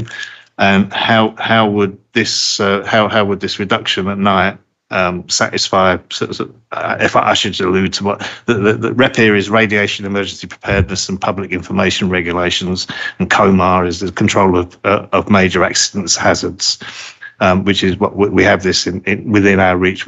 That's why we're delegated to that thing. So it's just any impact on that, whether that's come forward for that. But probably the most important is how long would someone live in one of their waterways? Right, thank you, Councillor Martin. Tony? No, thank you. Thanks for the questions. Some of them you've got the docks. Been to a number of incidents over the years at docks where people have, tragically decided to put themselves in the water there. Also, the river incidents. We get a number of water incidents on the Ribble, not just the Ribble, in reservoirs and many types of open water. We do have 3 boats available. We do have them on. We used to have to take them to an incident, take them off an appliance, but now they're on trailers, so they're a lot more swiftly deployed by the very, very, skilled and experienced swift water rescue technicians we've got. Can't get away from the fact that if there was an incident just near the Middleford Bridge, say, and it was night time and it's an on-call response, is it going to be a slower response? For Penwortham Station, yes, it's going to be a slower response at night. So that's what this emergency cover review does mean. For the coma sites or what we call our top tier risks, we have wrote to them all part of the consultation. We work with our Lancashire Resilience Forum, our Cat 1 responders. We have our SSRIs, we work very closely with the premises responsible people on off-site and off-site plan, and what that means.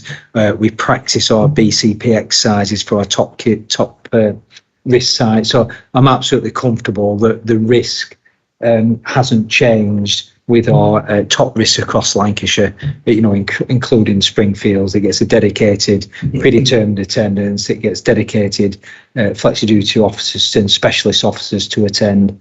And the transport of goods across, they have to meet regulations, but we train very hard and long about, hazardous loads that transport by road and rail across the county.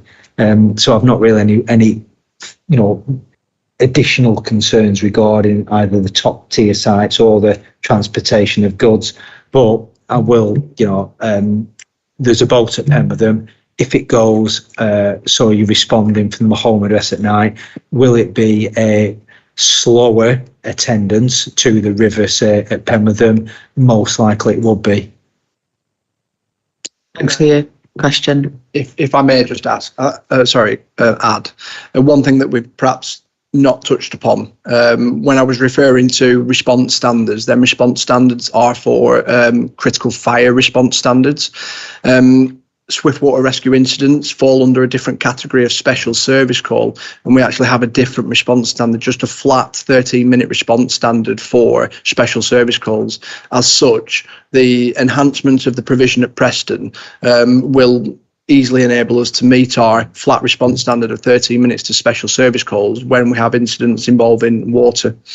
In comparison, I think, as Tony alluded to earlier, a lot of other fire and rescue services don't have such robust and such expecting standards.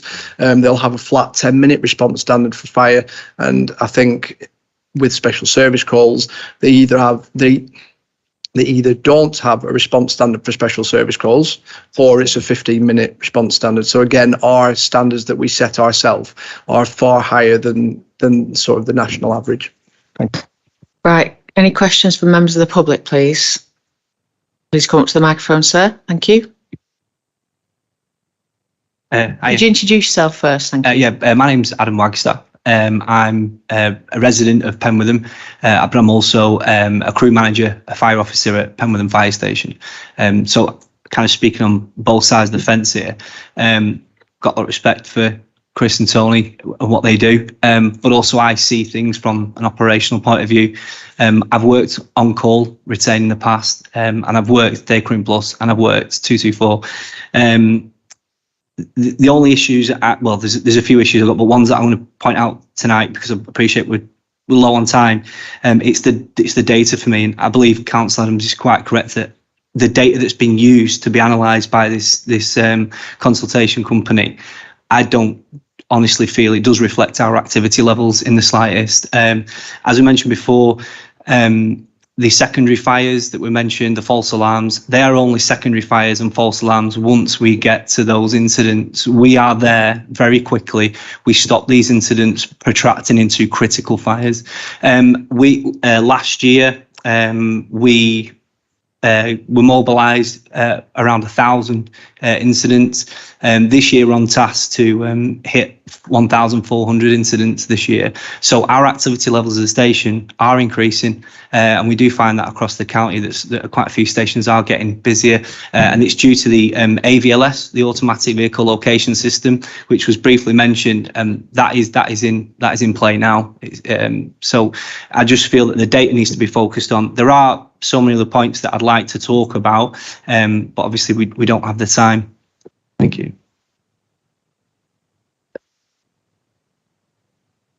Sorry, have you finished? On that particular point, Right. I don't know how much time you'd allow me. Well, let's say you've got another point to make. So if you just want to quickly make that, then I have to give the gentleman the opportunity to come back. Thank you. Okay, so let's say worst case scenario, these changes do come into effect. We mentioned about the staffing. Accommodation in Penwortham, house prices are going up. The availability of houses as well within that 5 minute area are very, very low. I'd just like to know, has the ECR, the Emergency Cover Review, taken into account the amount it's going to cost to retrain firefighters in swift water rescue, boat operation, large animal rescue, and the other skill sets that we have? I don't think that's probably been taken into account, the amount of retraining that's going to be needed for firefighters coming to the station. Okay, have you got another issue? Got lost. Well, just take your most important one. I'm sorry not to give you time. I'll just mention about the consultation as well. The consultation, when we go out to do the home fire safety checks, we mentioned we're fitting the smoke alarms. We have started mentioning to the residents of Penwortham and in the wider areas that we serve. Are they aware? We feel we have a duty to make them aware of these changes, because at night time they are going to be waiting for a fire engine in excess of 5 minutes on top of what they're going to receive. There's nobody that is aware of the changes that we've come across as well. Okay, thanks for that. Would you like to come back to the three issues that the gentleman brought up? Thank you. Yeah, I'll let Chris pick up the data and the consultation. If I just come back on the consideration of further training, we have initially considered it, but we're not going to. We haven't actually collated all the impact of the training because, as I keep trying to emphasise, these are draft proposals. So we want to realise what is the final proposals before we consider the impact of training and what that means for staff. So because there's a number of stations and a number of staff profiles being impacted across the council because of the CCR, we're working very closely with staff on what that means to them. So we've wrote out and said, if this takes place, what would your preferences be? So we're collating that information so we can say, well, actually, if this happens, you would like to go there, you would like to stop here, you'd like to go to that station and do that duty. And then at that point, when we've got both the recommendations of the ECR, and the staffing profile really asks what they want, then we can marry the two together and tease out the training implications. But there will be a cost to it, but no doubt, no doubt. Thanks. George. In relation to the first point around data and the questioning of the validity and the accuracy of the data, although I think what we've applied here is the activity where the appliance has had a positive impact, or in fact any impact on the resolution of an incident.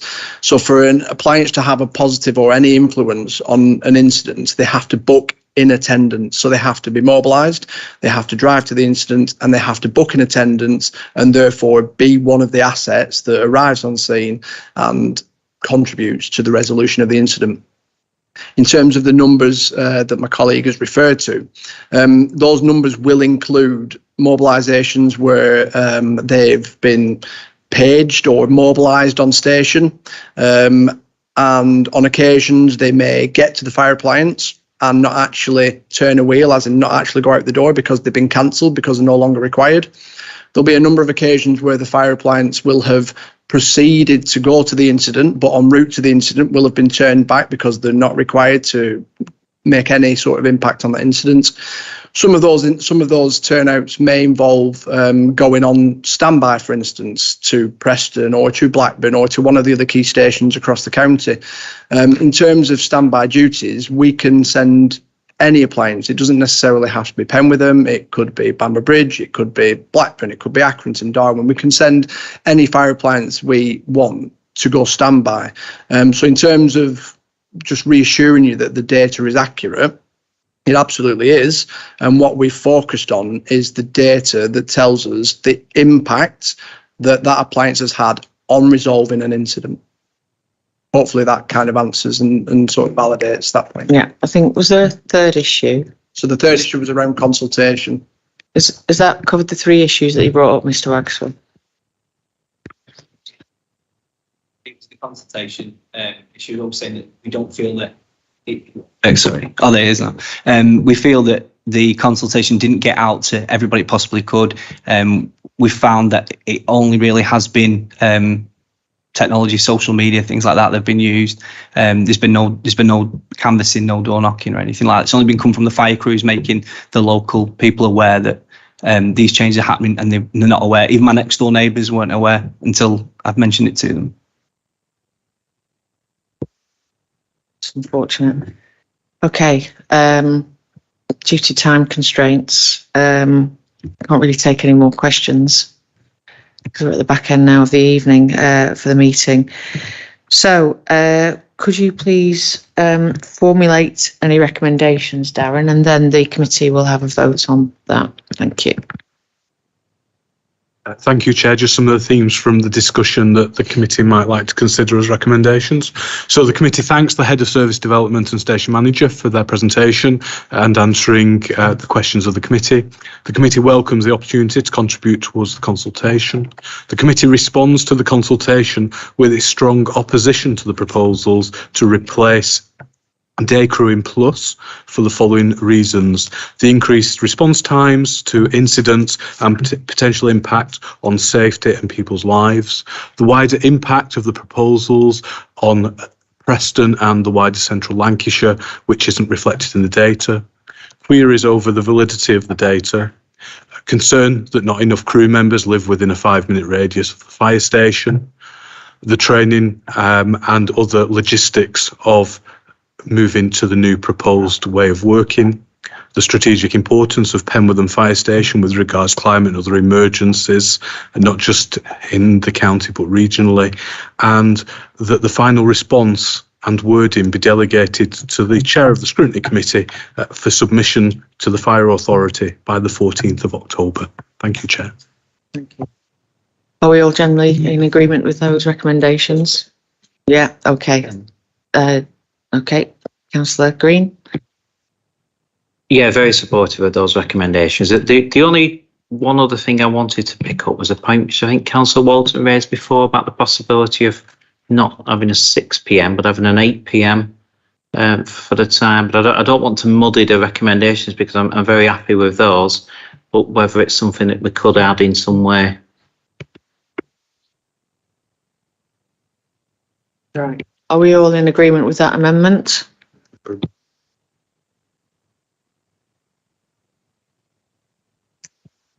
Yeah. Just one more question, please, because we've actually got other items on Yeah, our sorry, agenda. it was just about the 8 p.m. thing. The Day Current Plus at the minute, we currently are on positive. We work till 8 p.m. now already. So the issue with us knocking off at 6 o'clock, we are ready, available 24/7 already on the system that we do. So just wanted to mention that. Does that change the recommendations? On that basis, can I withdraw? All right, okay. Withdraw it, as you said. Yeah, could I just clarify that? When I mentioned the answer before, that was looking at flexi day, current flexi day crewing finish at 6 p.m. at night. Day crewing plus finish at 8 o'clock at night. So that is currently in place now. Okay, thank you.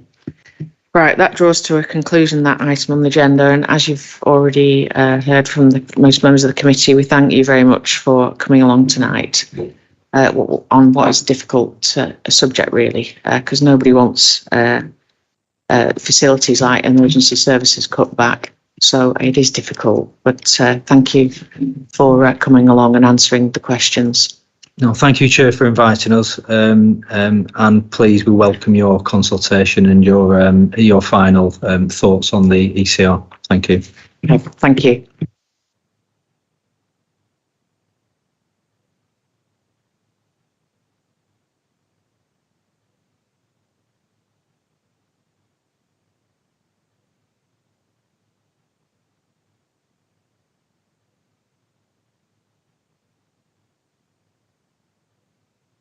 Okay, we're going on to item 7, which is urgent decisions.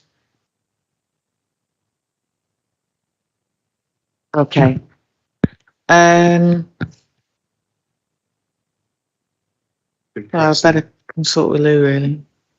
We're looking at deferring the other items because of the length of time of the meeting, but I'm conscious of the fact, Lou, that you've got item 8A, which is providing a report on Lancashire County Council Health and Scrutiny Committee. Well, our committee members generally, do you want to wrap up now, or do you want to continue through? Microphones.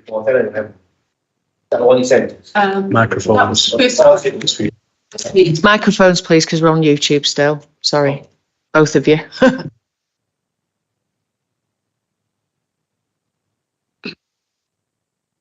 Thanks, Chair.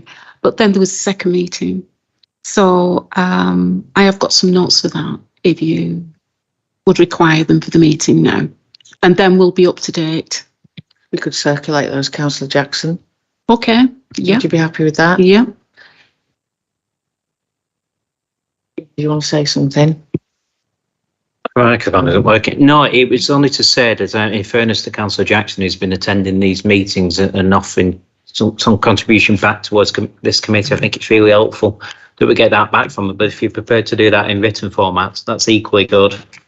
And it allows us to consider it. Thank you. So then for the next meeting, we'll be totally up to date. Okay. Because there is an awful lot of information to impart, especially with the integrated care boards coming into being. Yeah. Thank you for that, Councillor Jackson. So item 8, scrutiny matters. We're not doing right. Wishes, or you can go through them. I just want to check with the committee, because it's not just about what I want or what one person wants. We're thinking of deferring item 7, urgent decisions. You didn't have any queries on that, so you could deal with it. Have we got any queries on urgent decisions? No. Right. So we've dealt with that.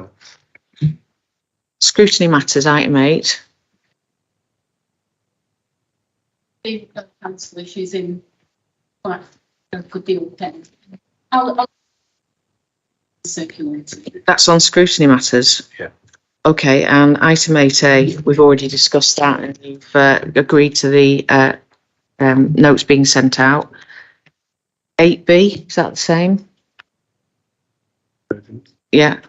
Cabinet forward plan, I think we said we would refer that to the next meeting, because we knew that we were going to run out of time.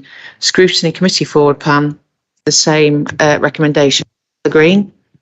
Briefly, if I may, Mr. Chairman, we had to move a couple of items from tonight's agenda to accommodate, in particular, the fire service review.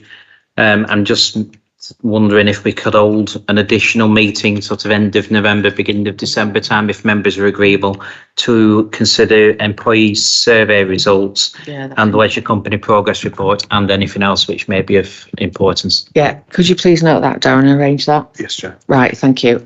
That closes the meeting. Thanks, everybody. Sorry it's been so long. Cheers.